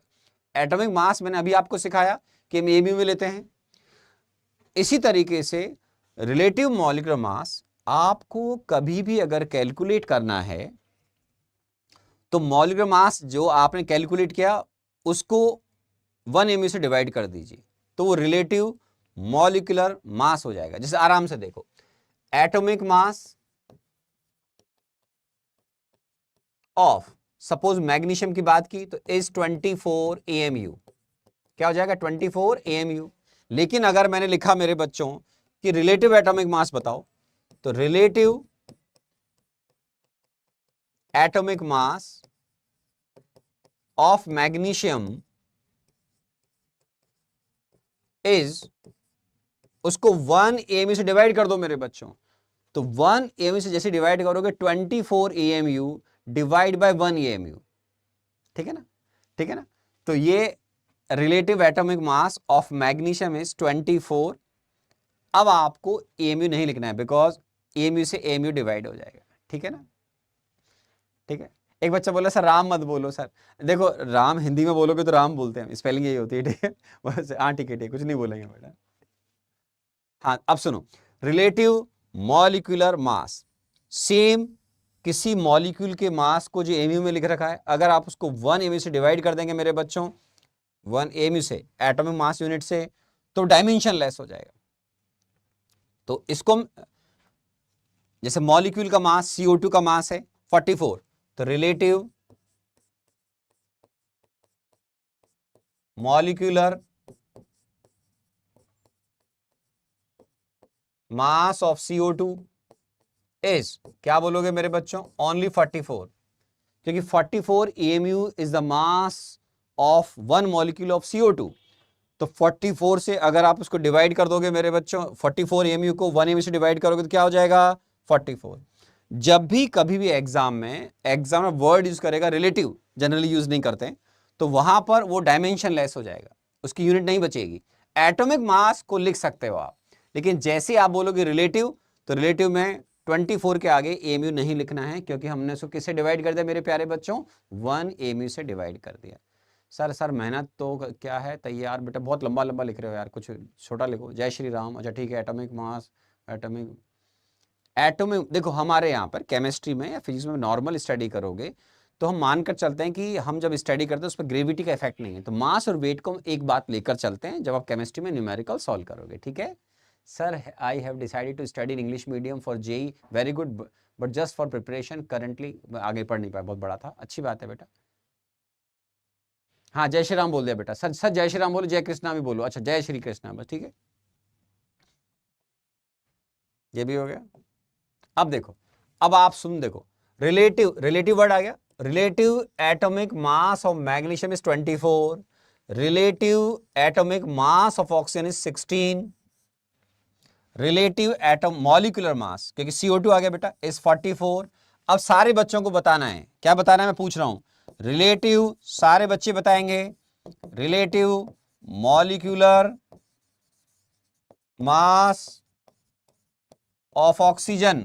अब बताओ सारे बच्चे कमेंट करो, क्या लिखूं मैं, ये एटॉमिक रिलेटिव एटॉमिक मास है, relative molecular mass of oxygen is, जल्दी बताओ क्या लिखूं, सारे बच्चे बताओ बेटा क्या लिखना है, जल्दी बताओ, relative molecular mass, relative molecular mass of oxygen. अगर आप सुन रहे हैं लेक्चर को बहुत प्यार से, भले ही वो बेसिक लेवल है लेकिन बेसिक लेवल मोल कॉन्सेप्ट में काम आता है। शाबाश, शानदार, छा गए छा गए छा गए, बहुत बढ़िया, मजा आ गया बच्चों, सही सीख रहे हो एकदम, वेरी गुड, 32, शाबाश, very good very good. Basic level ऐसे ही सीखना चाहिए कि बेस देखो, always remember by one sentence, building हमेशा सॉलिड फाउंडेशन पर ही अच्छी लगती है, और वही बिल्डिंग स्टेबल बनेगी जिसकी फाउंडेशन सॉलिड होगी। भले ही आपने पहले पढ़ रखा है या सुन रखा है, कुछ चीजों को सुना है कुछ को नहीं सुना है, तो रिवीजन करिए, वेरी गुड, शाबाश। So always remember building upon solid foundation is very very very very good, है ना। हमेशा अगर आपकी फाउंडेशन वीक होगी तो फिर आपको दिक्कतें हो जाएंगी आगे जाकर। अब और सुनना है भाई साहब, अब आपको धीरे धीरे 9, 10 से 11th की तरफ मूव करना है, 9, 10th क्लास से किधर मूव करना है, 11th की तरफ मूव करना है इसी लेक्चर में। तो आओ मेरे प्यारे बच्चों, एक टर्म होती है एवोगैड्रो नंबर। आपके बेसिक लेवल पर एवोगैड्रो नंबर या कांस्टेंट एक ही बात माने जाते हैं, लेकिन अगर आप फिर भी बहुत आइडियली आगे जाएंगे तो एवोगैड्रो कांस्टेंट नंबर की न्यूमेरिकल वैल्यू सेम होती है मेरे बच्चों, लेकिन एवोगैड्रो कांस्टेंट की यूनिट लिखी जाती है 6.022 into 10⁻23 mole inverse. Avogadro constant की यूनिट लिखी जाती है मेरे बच्चों। अब ये एवोगैड्रो नंबर होता क्या है सर एक्चुअल में, ये कहां से आया सर, तो हमारे जो साइंटिस्ट हैं उन्होंने जो बताया, एवोगैड्रो सर का नाम सुना होगा आपने, I hope so, Avogadro number इनको रेस्पेक्ट में दिया गया। इन्होंने कहा कि 12 ग्राम सैंपल लेना है, कितना, 12 ग्राम सैंपल, वो भी किस का, भाई कार्बन का तो 12C6 भी आइसोटोप है, 12 14C6 भी होता है, केवल 12C6 लेना है।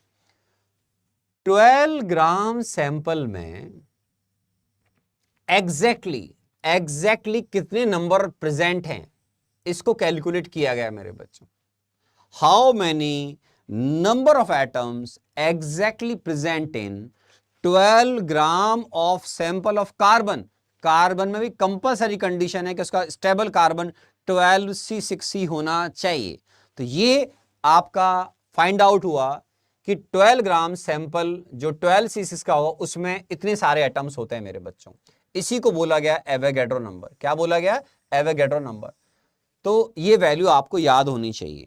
और अगर आप एवोगैड्रो कांस्टेंट बोल रहे हैं तो उसकी यूनिट के साथ बोलो, मोल इनवर्स। ऐसा क्यों, ये भी मैं आपको आने वाले समय में सिखाऊंगा, डोंट वरी, बी हैप्पी, ठीक है, ठीक है। हाँ, आप मेरे से आने वाले समय में पीसीबी पूरा पढ़ना चाहेंगे तो पढ़ेंगे, बिल्कुल सर, क्वेश्चन कराएंगे कि हाँ कराएंगे मेरे बच्चों, समय का वेट करें। जैसे हम आगे बढ़ेंगे वैसे वैसे, अभी तो लेक्चर 1 चल रहा है बेटा, लेक्चर 1, अभी आप और आगे पढ़ना चाहेंगे तो हम और पढ़ेंगे, हमारे बेस को स्ट्रॉन्ग बनाएंगे, तो उसमें प्रॉब्लम्स करवाऊंगा, डोंट वरी, बस इंटरेस्ट बना रहना चाहिए, सबसे इंपॉर्टेंट है आपका इंटरेस्ट होना चाहिए।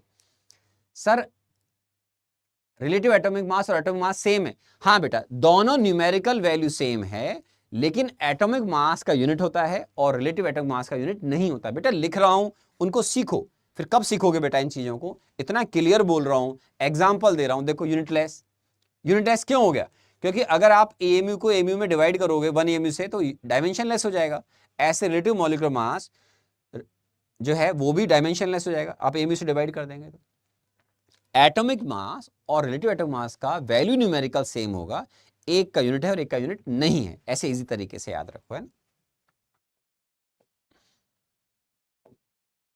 ओके, अब आपको मोल कॉन्सेप्ट अगर सीखना है तो सबसे इंपॉर्टेंट क्या है मेरे बच्चों, आप एक तो याद रखो कि एवोगैड्रो कांस्टेंट जो है जिसको हम Na से रिप्रेजेंट करते हैं, उसका वैल्यू कितना होता है बेटा 6.022 into 10⁻23।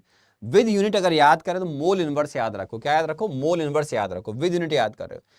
Avogadro number pure number है, इसका कोई यूनिट नहीं होता है, इसका यूनिट नहीं होता है मेरे बच्चों, ठीक है ना, नो यूनिट।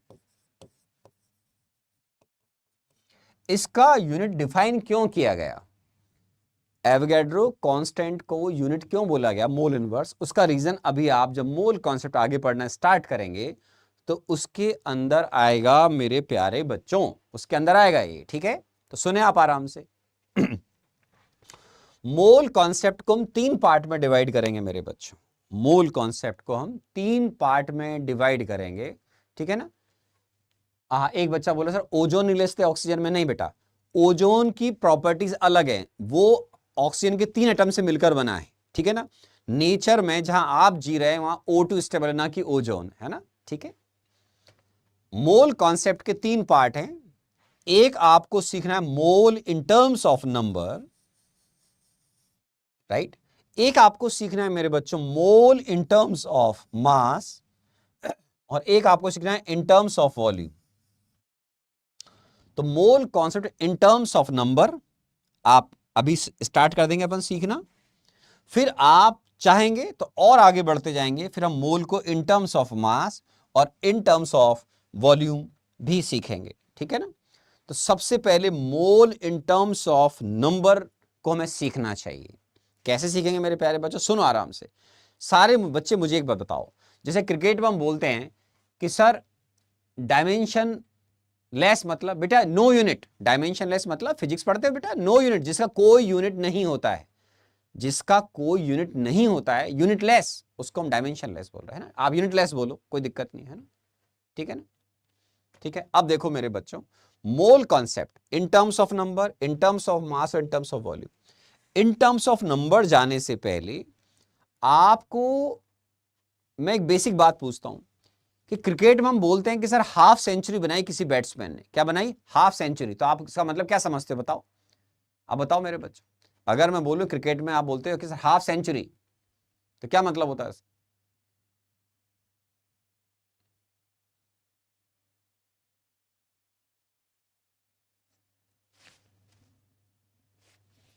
बताओ। 50 run, very good very good very good, आया आया कि सर 50 रन, वेरी गुड।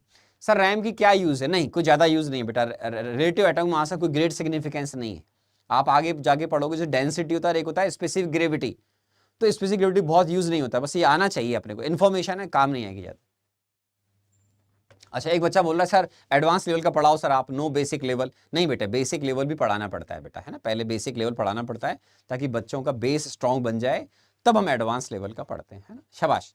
तो ऐसे ही देखो, मोल को अगर आप इन टर्म्स ऑफ नंबर सुनना चाहते हैं तो सुने आराम आराम से, मोल concept in terms of number, very good. हमारे साइंटिस्ट या केमिस्ट के लिए ये एक काउंटिंग यूनिट होती है, बहुत आराम आराम सुनिएगा। जैसे क्रिकेट में आप रन को काउंट करते हो और आप ये देखते हो कि जैसे कोई 50 रन बनाएगा तो हाफ सेंचुरी, 100 रन बनाएगा तो सेंचुरी, 200 रन बनाएगा तो डबल सेंचुरी, 300 बनाएगा ट्रिपल सेंचुरी, बोलते हो आप क्रिकेट में। ऐसे ही मोल कॉन्सेप्ट में हम यहां पर एक काउंटिंग यूनिट की तरह यूज करते हैं हमारे साइंटिस्ट या केमिस्ट, केमिस्ट मतलब जो लेबोरेटरी में काम करते हैं, इंडस्ट्रीज में हमारी बहुत सारी लैब होती हैं, और साइंटिस्ट अपन समझते हैं, बहुत सारे ग्रेट साइंटिस्ट के आप नाम सुने होंगे। तो आपको पहले यह समझना है कि ये एक अपने आप में काउंटिंग यूनिट है जिसको हमारे केमिस्ट या साइंटिस्ट यूज करते हैं। अब जैसे कोई बैट्समैन क्रिकेट में 100 रन बना लेता है तो आप बोलते सर उसकी सेंचुरी हो गई, सेंचुरी हो गई। ऐसे ही हमारे पास अगर बहुत सारे एंटाइटीज का कलेक्शन हो जाए, मेरे पास अगर बहुत सारे एंटाइटीज का कलेक्शन हो जाए तो उसको मैं कब 1 मोल बोलूंगा, वो नंबर है आपका एवोगैड्रो नंबर। कि अगर आप 6.022 इंटू 10⁻23 एंटाइटीज का कलेक्शन कर लेंगे तो आपका 1 मोल हो जाएगा। 1 मोल हो जाएगा मतलब 1 मोल इतने सारे एंटाइटीज का कलेक्शन है। जैसे मान लो मेरे बच्चों, अगर मैं बोल दूं कि मेरे पास 1 मोल कार है, क्या है मेरे बच्चों? ये बेटा ऐसे क्वेश्चन मत करो क्लास में आके, सर वॉल्यूम और मास में क्या अंतर होता है। हे भगवान यार, बेटा क्यों परेशान हो रहे हो यार? फिर नहीं, पढ़ाई मत करो फिर ऐसे, इतना बेसिक लेवल डाउन है बेटा, तो 7th 8th क्लास पढ़ो फिर, ठीक है ना, है ना। तो देखो मेरे बच्चों, तो 1 मोल आपके इतने सारे एंटाइटीज का कलेक्शन है, ठीक है। मैंने अगर बोला कि मेरे पास 1 मोल कार है, तो 1 मोल मैंने अगर बोल दिया कार है, तो मैं वैसे तो गलत इंफॉर्मेशन है क्योंकि पूरे वर्ल्ड में इतनी कार नहीं है, लेकिन फिर भी अगर बोला कि मेरे पास 1 मोल कार है, तो इसका मतलब मेरे पास इतनी सारी कार का कलेक्शन है। इतनी सारी कार, ये बहुत बड़ा नंबर है मेरे बच्चों। इतनी सारी कार तो इस पूरी दुनिया में नहीं है। एक बच्चा पूछा एंटाइटीज का मतलब, जनरली एंटाइटीज का मतलब स्मॉल पार्टिकल होता है। न्यूट्रॉन को ले सकते हैं, एटम को ले सकते हैं, मॉलिक्यूल को ले सकते हैं, प्रोटॉन को ले सकते हैं, कोई दिक्कत नहीं। देखो लिखा हुआ है, एंटाइटीज में be atoms, molecule, ions, proton. उसका रीजन क्या है बेटा? मैं अगर बोलूं कि इस दुनिया में 1 मोल इंसान है, आदमी है, गलत बात है ही नहीं, है ही नहीं। तो ये इतना बड़ा नंबर है एवोगैड्रो नंबर मेरे प्यारे बच्चों, कि इसको हम स्मॉल जो सब एटॉमिक पार्टिकल हैं या एंटाइटीज हैं, एटम हो सकते हैं, मॉलिक्यूल हो सकते हैं, कैटायन हो सकते हैं, एनायन हो सकते हैं, एटम, प्रोटॉन, इलेक्ट्रॉन, न्यूट्रॉन हो सकते हैं, ठीक है ना, ठीक है ना, ठीक है ना। तो एंटाइटीज में भी एटम्स, मॉलिक्यूल्स, आयंस, प्रोटॉन्स, कुछ भी हो सकते हैं, ठीक। तो अगर आप सपोज करो आपने बोला 1 मोल प्रोटॉन्स, तो इसका मतलब हो गया आपके पास 1 मोल प्रोटॉन मतलब आपके पास 6.022 इंटू 10⁻23 प्रोटॉन्स है। ये इसका मतलब होता है मेरे प्यारे बच्चों, ठीक है। अगर आपने बोला कि सर मेरे पास 5 मोल सोडियम एटम्स हैं, ठीक है ना, आपने बोला मेरे पास सर 5 मोल सोडियम एटम्स हैं, एटम तो है ही, तो 5 मोल Na का मतलब हो गया मेरे पास 5 इंटू 6.022 इंटू 10⁻23 सोडियम एटम्स, ठीक है। ओके, ये बात भी सही है, ठीक है ना। हाँ, बताएंगे आपको। तो मोल हमारे साइंटिस्ट के लिए काउंटिंग यूनिट है। आपको मोल को 3 तरीके से पढ़ना है ना। बार बार क्वेश्चन मत लिखो बेटा, आराम सुनो मेरी बात को। तुम जो पूछ रहे हो आगे मैं बोल रहा हूं, परेशान मत हो। मोल को मैं 3 तरीके से पढ़ना है, इन टर्म्स ऑफ नंबर, याद शुरू कर रहा हूं, इन टर्म्स ऑफ मास और इन टर्म्स ऑफ वॉल्यूम भी पढ़ना होगा आगे जाकर, ठीक है। तो इन टर्म्स नंबर में पहले ये समझो कि ये काउंटिंग यूनिट है। ढंग से सुनते नहीं हो मेरे बच्चों।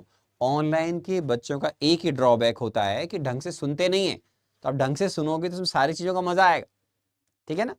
तो देखो, मोल अपने आप में काउंटिंग यूनिट है। तो अगर आप कभी बोलते कि मेरे पास 1 मोल प्रोटॉन है, तो इसका मतलब जो मैंने आपको सिखाया, 1 मोल प्रोटॉन का मतलब तुम्हारे पास इतना सारा प्रोटॉन का कलेक्शन है। 1 मोल आपका, जो मैंने सिखाया था अभी, 1 मोल आपका 6.022 इंटू 10⁻23 एंटाइटीज का कलेक्शन है। एंटाइटीज में भी atom, molecule, neutron, proton, electron, cation, anion, whatever. तो हमारे साइंटिस्ट इसको काउंटिंग यूनिट की तरह यूज करते हैं। बहुत बढ़िया। अब मेरे बच्चों, अगर एक काउंटिंग यूनिट है तो उसका एग्जांपल दिया कि जैसे मान लो अगर मैं आपको बोलूं मेरे बच्चों, जैसे मैं आपको बोलूं बेटा Cl-, ये क्या होता है बेटा? सबको मालूम है एनायन होता है, ठीक है। मैं आपको बोलूं Na+, ये क्या होता है? कैटायन होता है, ये भी आपको आता है। एनायन कैसे बनता है बेटा? Cl एटम में इलेक्ट्रॉन ऐड कर दोगे तो एनायन बन जाएगा। ये एटम है, ये इसका एनायन है मेरे बच्चों, ठीक है ना। कैटायन कैसे बनता है बेटा? अगर आप उसमें से एक इलेक्ट्रॉन निकाल दोगे तो उस पर एक पॉजिटिव यूनिट चार्ज आ जाएगा। ये आपका एटम हो गया मेरे बच्चों, और ये कैटायन हो गया सोडियम का, ठीक बात है।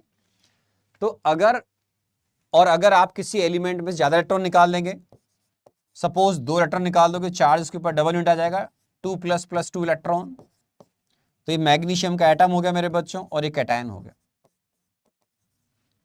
ठीक है, तो सपोज मैं बोलता हूं मेरे पास 10 मोल मैग्नीशियम आयंस है, कैटायंस है। तो इसका मतलब है आपके पास मेरे बच्चों कितने सारे कैटायंस हैं नंबर में? तो आप बोलोगे सर इसका मतलब मेरे पास 10 into 6.022 into 10⁻23 number of magnesium cations, या Mg2+ लिख दूं? Very simple. तो काउंटिंग यूनिट है मेरे बच्चों, बहुत सिंपल करता हूं। अगर तुम्हारे पास एवोगैड्रो नंबर के बराबर नंबर ऑफ पार्टिकल्स हैं तो आपके पास 1 मोल है। आराम से देखना मेरे बच्चों, 1 मोल है। अगर आपके पास उससे ज्यादा पार्टिकल कलेक्शन है, it's mean you have more than 1 मोल।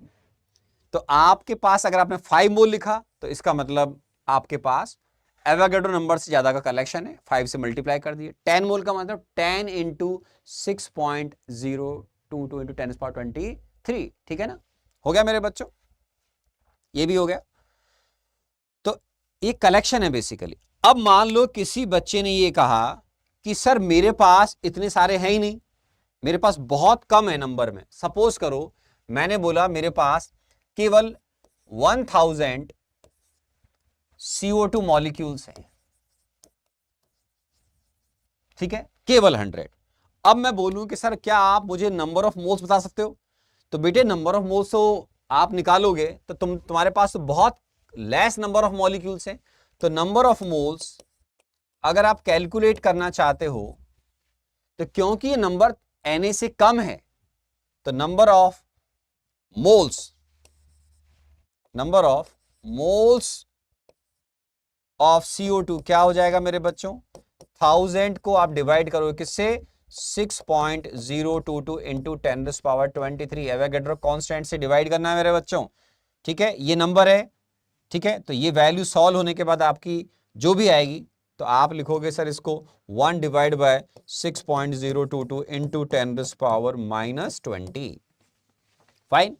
तो ये आपके पास इस तरीके से आपको मोल निकालना पड़ेगा। तो अगर आपके पास मान लो मेरे बच्चों 1 मोल से कम का कलेक्शन है, आराम सुनना, 1 मोल किसके इक्वल है? दोबारा देखो सारे मेरे प्यारे बच्चों, 1 मोल इतने सारे एनआईडी का कलेक्शन है। अगर इससे ज्यादा हुए तो आपके पास 1 मोल से ज्यादा हो जाएगा बेटा। ठीक है, जैसे मैंने कहा मेरे पास 100 कारें हैं तो 100 तो इससे बहुत छोटा नंबर है, तो इट्स भी मेरे पास 1 मोल से काफी कम है। तो अगर आपके पास इस नंबर से बड़ा कलेक्शन है तो 1 मोल से ज्यादा है, इस नंबर से छोटा कलेक्शन है 1 मोल से कम है, इसके बराबर है एग्जैक्टली। तो 1 मोल आपका एक काउंटिंग यूनिट है। जैसे क्रिकेट में आपने कहा सर 100 रन का मतलब सेंचुरी है।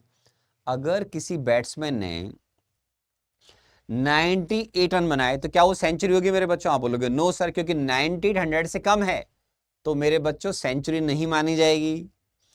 अगर मैं बोलूं बेटा किसी ने 100 रन बनाए तो आप बोलोगे हाँ सर वो पूरा सेंचुरी है, कंप्लीट सेंचुरी है, और सेंचुरी से आगे भी रन बना सकते हैं आप। 200 का मतलब डबल सेंचुरी हो गई, आप बोलोगे yes sir.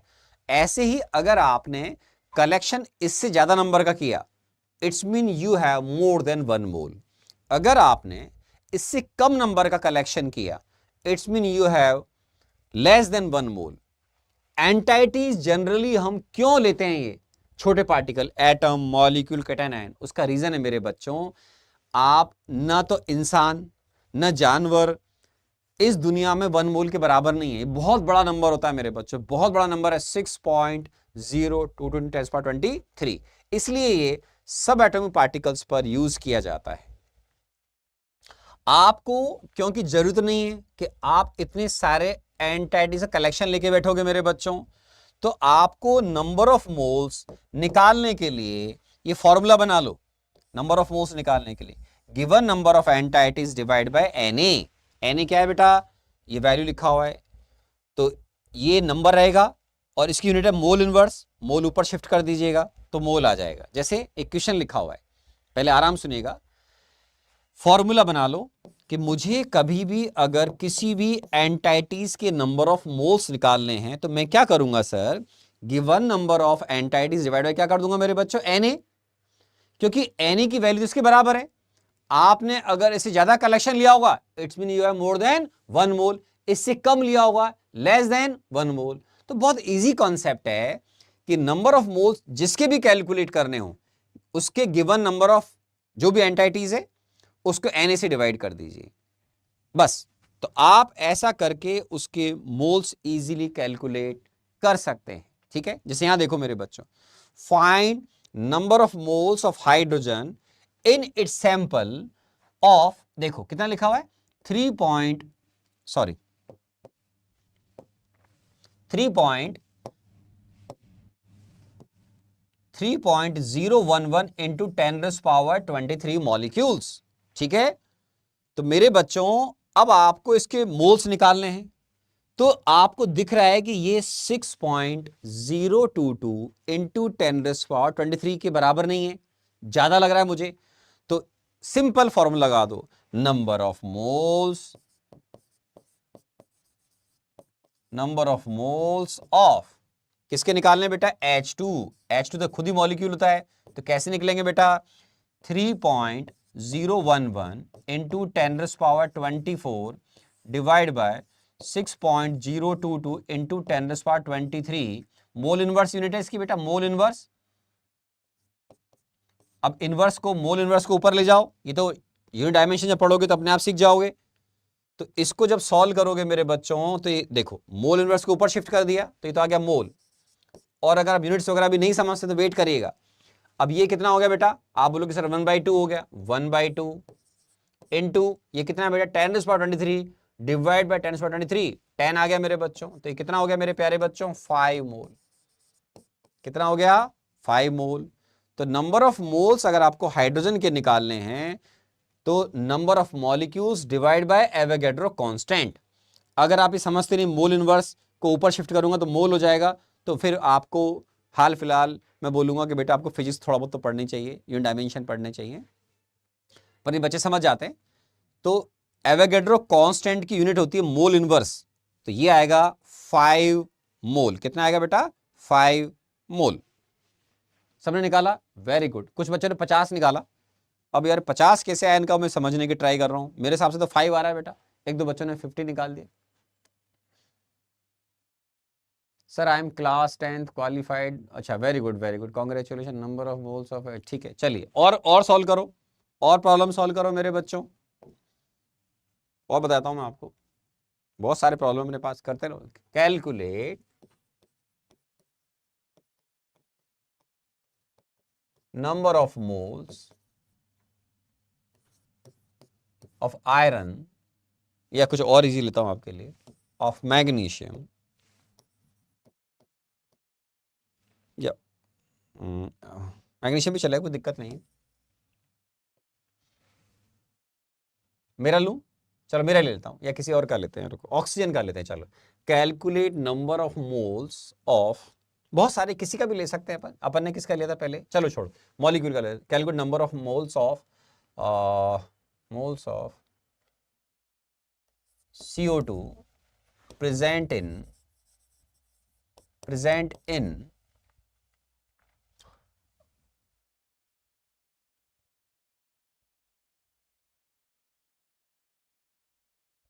6.022 into 10⁻19 molecules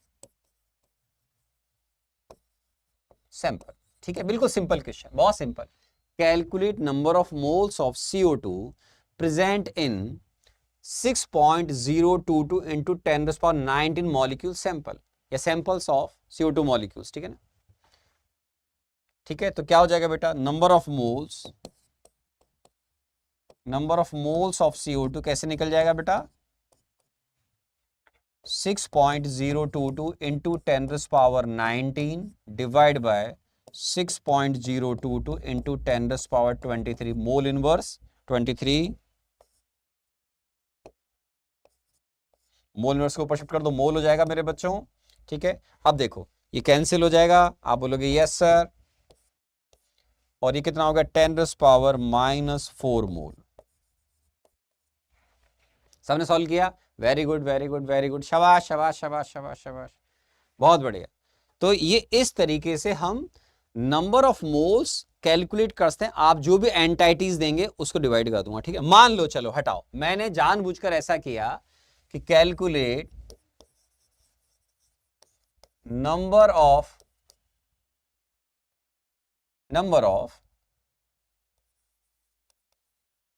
moles of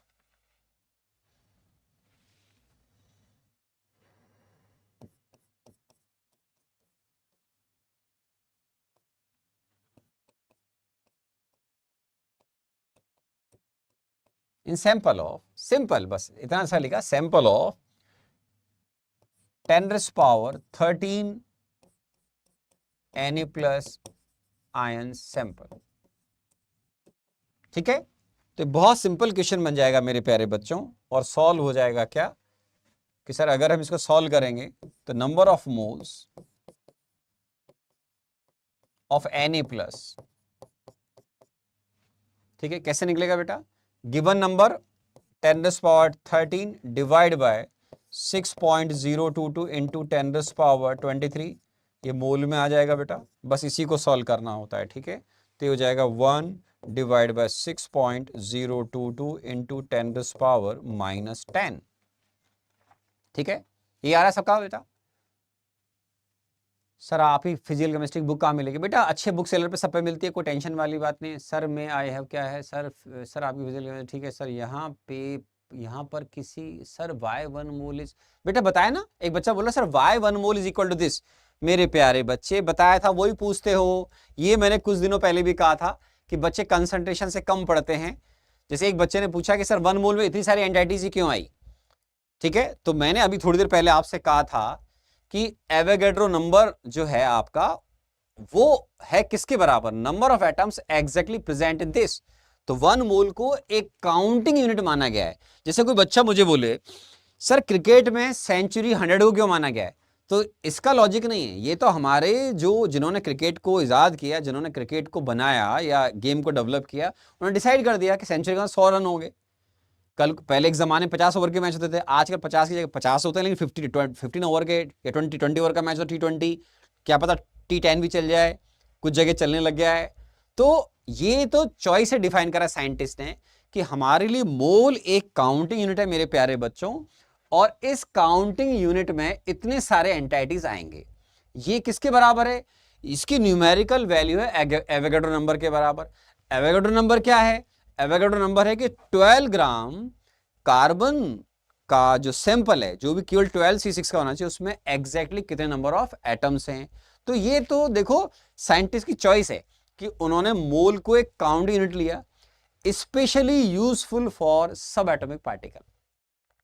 क्योंकि देखो तुम बोलो मेरे पास 1 मोल मकान है, बेवकूफ बना रहे हो, झूठ बोल रहे हो एकदम, क्योंकि 1 मोल मकान तो पूरी अर्थ पे ही नहीं है मेरे बच्चों। समझ रहे हैं आप? इसका ग्रेट सिग्निफिकेंस समझना होता है। सर आपका बुक का क्या पता नहीं क्या लिख रहा है, प्राइस नहीं क्या लिख रहा है बेटा, उस पर डिस्काउंट भी मिलता है, डोंट वरी, है ना। ड्रॉपर क्लासेस भी स्टार्ट होंगे बेटा, पहले जेई मेन खत्म हो जाए आपके, ठीक है ना।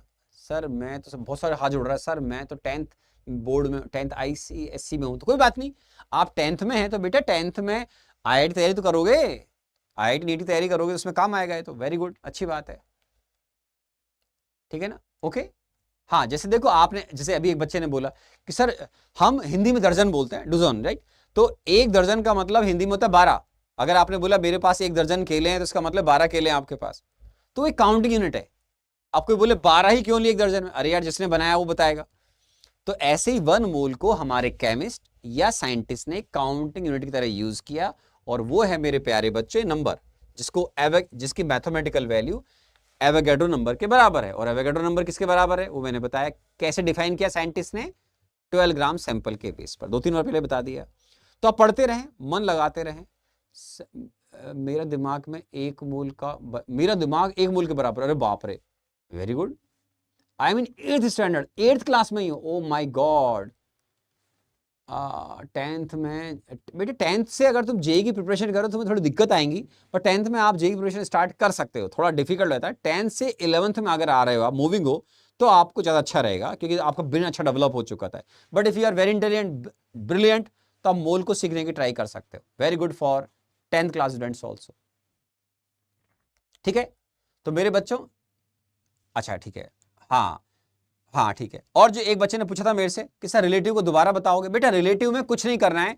जो भी एटॉमिक मास है, अगर उसको मैं 1 eV से डिवाइड कर दूंगा तो हो जाएगा रिलेटिव एटॉमिक मास। किसी भी मॉलिक्यूलर मास को अगर मैं एवी में जो दे रखा है उसको 1 eV से डिवाइड करूंगा तो हो जाएगा रिलेटिव मॉलिक्यूलर मास। इसका कोई ग्रेट सिग्निफिकेंस आपके लिए नहीं होता है आईआईटी में, बट नॉलेज के लिए आना चाहिए। ठीक है, तो मेरे बच्चों ये फर्स्ट डेफिनेशन आज हमने कवर कर ली इन टर्म्स ऑफ नंबर। क्या आप इन terms of mass, in terms of volume सीखकर अपने मोल के बेसिक लेवल को बहुत स्ट्रांग करना चाहते हैं? कमेंट करो यस और नो। अभी देखिए बच्चा मजाक कर रहा है, सर मैं एलकेजी में हूं। क्या आप इसके अदर पार्ट को सीखना और उनको आपस में लिंक करना अगर चाहते हो, तो मैं निश्चित तौर पर आपको आगे भी बहुत अच्छे तरीके से कंटिन्यू करता हूं। लेकिन उसके लिए आपको प्रॉमिस करना पड़ेगा कि आपको पढ़ाई रेगुलर करनी है। ठीक है ना, जितना इंफॉर्मेशन दो उतना पढ़ना है। सारी इंफॉर्मेशन काम नहीं आती है, ऑलवेज रिमेंबर क्या याद करना है वो इंपॉर्टेंट है। जैसे आज आपको याद करना है 1 eV किसके बराबर है, एवोगाड्रो नंबर की वैल्यू क्या है। ठीक है, वेरी गुड वेरी गुड। ठीक है, तो हम नेक्स्ट क्लास में लेकर आएंगे मोल concept in terms of mass, mole concept in terms of मास। इसी वीक में मेरी सेकंड क्लास आएगी, उसका अनाउंसमेंट भी आपके पास निशांत भैया के थ्रू आ जाएगा। आपने लाइक किया, वेरी गुड। मेरे को 24 साल हो गए मेरे बच्चों। मेरी आप कहीं भी अमेजन वगैरह पे मेरी बुक वगैरह को देखेंगे तो जनरली नंबर 1 2 सेलर पे आईआईटी जेईई सेगमेंट में नंबर 1 2 पे इंडिया में चलती है। लगभग 8 से 10 महीने मेरी बुक नंबर 1 पे रहती है, वो एक अलग चीज़ है। पर फिर भी आप लोग मेहनत करते रहें, पढ़ाई करें, मेरे साथ में ग्रूम करें अपने आप को, लेवल बढ़ाएं अपना। अब पढ़ने का और सोचने का लेवल बढ़ाना पड़ेगा। 10th अब पीछे छूट गई, आज मैंने 10th को 11th से लिंक कर दिया है। तो मोल कॉन्सेप्ट में नेक्स्ट क्लास में सीखेंगे mole in terms of mass. In terms number आज याद हो गया, एवोगाड्रो नंबर को याद करना मेरे प्यारे बच्चों। नेक्स्ट क्लास में स्टार्ट करेंगे मोल कॉन्सेप्ट इन टर्म्स ऑफ मास। ठीक है, तब तक छोटी सी बातें जो मैंने बताई उन्हीं को पढ़ते रहिएगा। सर आप कुछ लिख रहा था बच्चे ने, सर आपकी पता नहीं बहुत फास्ट जा रहे हैं कमेंट, पढ़ नहीं पा रहा हूं मेरे बच्चों, इसलिए कमेंट छोटा लिखा करो मेरे प्यारे बच्चों। नोट्स पीडीएफ फाइल दे देना बच्चों को, बच्चे ले लेंगे, है ना। ठीक है ना, थैंक यू वेरी मच मेरे बच्चों। अगली क्लास में फिर मिलते हैं, इसी वीक में मिलते हैं, क्योंकि बच्चे पढ़ना चाह रहे हैं तो बहुत अच्छी बात है, वेरी गुड। क्योंकि मैं बेटा आईआईटी जेईई के लिए माना जाता हूँ, लेकिन मैं स्टार्ट बिल्कुल बेसिक से करता हूँ। आज कुछ बच्चे बोले सर आप ये तो 9th 10th क्लास में पढ़ा हुआ है। मैंने कहा था बेसिक से 10th से 11th में मूव करेंगे, तो मैंने अपना प्रॉमिस पूरा किया, मैंने अपना प्रॉमिस पूरा किया। 10th से 11th में मूव कर रहे हैं, वो पार्ट मैंने अटैच कर दिया पूरा। अब आपको आगे मैच्योर्ड पर्सन की तरह बढ़ना है, अगर इंजीनियर बनना है तो अब मैं आपको आईआईटी जेईई के अकॉर्डिंग पढ़ाऊंगा, basic plus JEE main plus advance के लेवल पर। ठीक है, चलिए तो इसको हम नेक्स्ट क्लास में स्टार्ट करेंगे। Thank you very much, good bye. इसी तरीके से पढ़ते रहो, मेहनत करते रहो मेरे बच्चों। लेकिन ध्यान रखें 7th 8th क्लास वाले बच्चों को ये लेक्चर ज्वाइन करने की जरूरत नहीं है, ठीक है ना, क्योंकि इतना ब्रेन डेवलप नहीं होता बेटा, दिक्कत हो जाएगी, है ना। आप 10th क्लास में हैं, आ गए हैं या 10th पास हैं तो आपको बेनिफिट है। सबसे ज्यादा फायदा उन बच्चों को है जो 10th पास करके 11th में आ रहे हैं, उनको सबसे ज्यादा इसका फायदा मिलेगा।